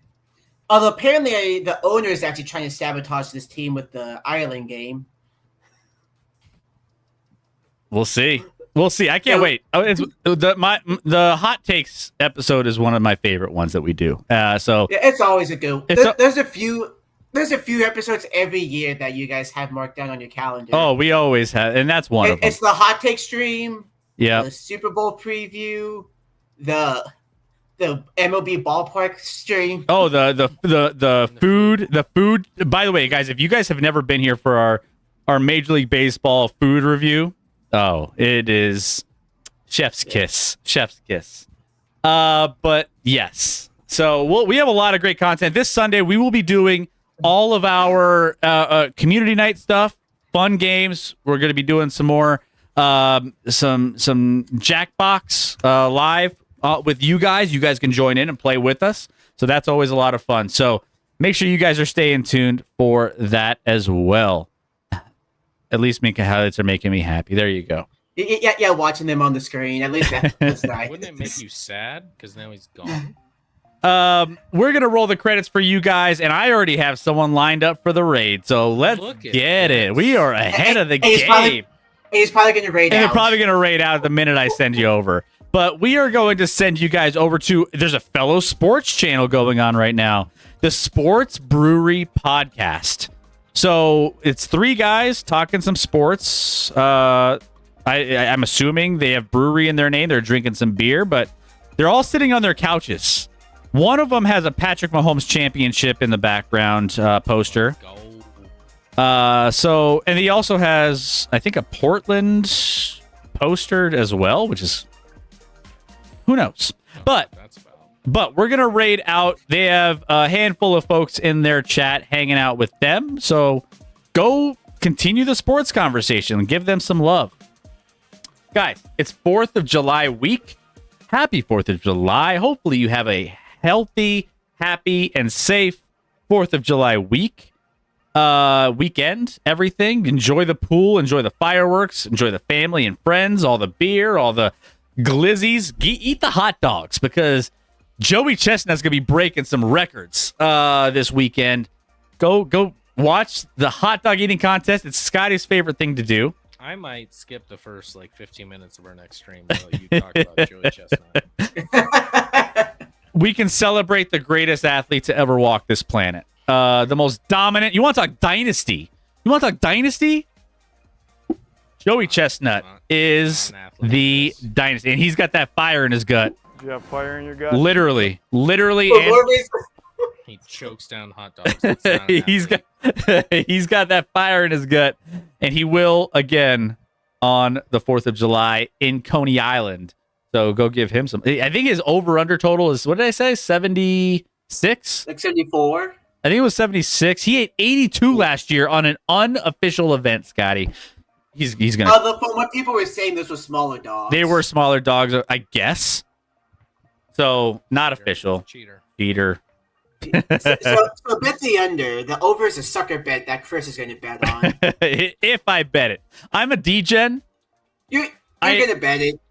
Don't say if. I like to put my phone and betting down and live in the moment when I'm watching that, Scotty. Let's just put it that way. You're gonna bet the over on his glizzy intake. Glizzies. Yeah. Take it from a betting expert. Don't do it. I mean, I'm getting to the point where I think if I could meet one person on the planet, you would choose Joey Chestnut, which is just so disappointing. But No. We know it would be John Gruden. love me some Gruden. it's close. I do have a What we are do. 5K that day. I'm running a 4th of July 5K in the morning, and then I'm running straight back home to watch the Glizzy competition.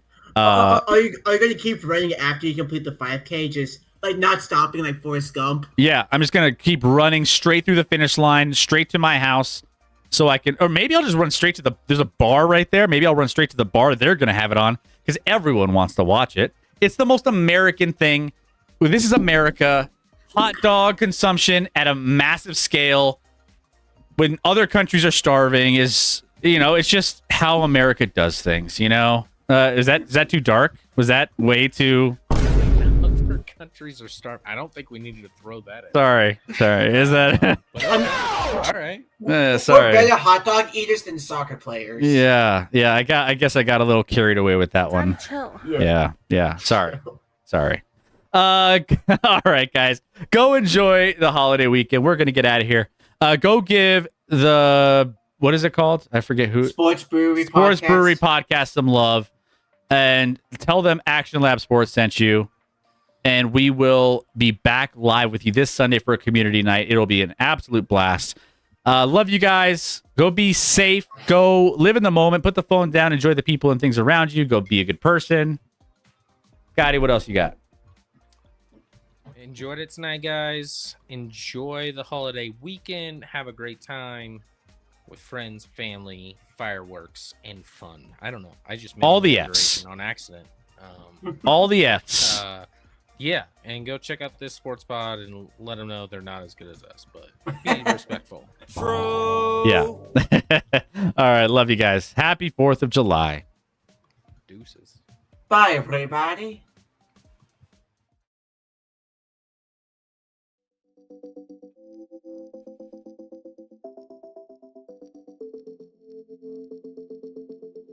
Joey Chestnut, Glizzy champ.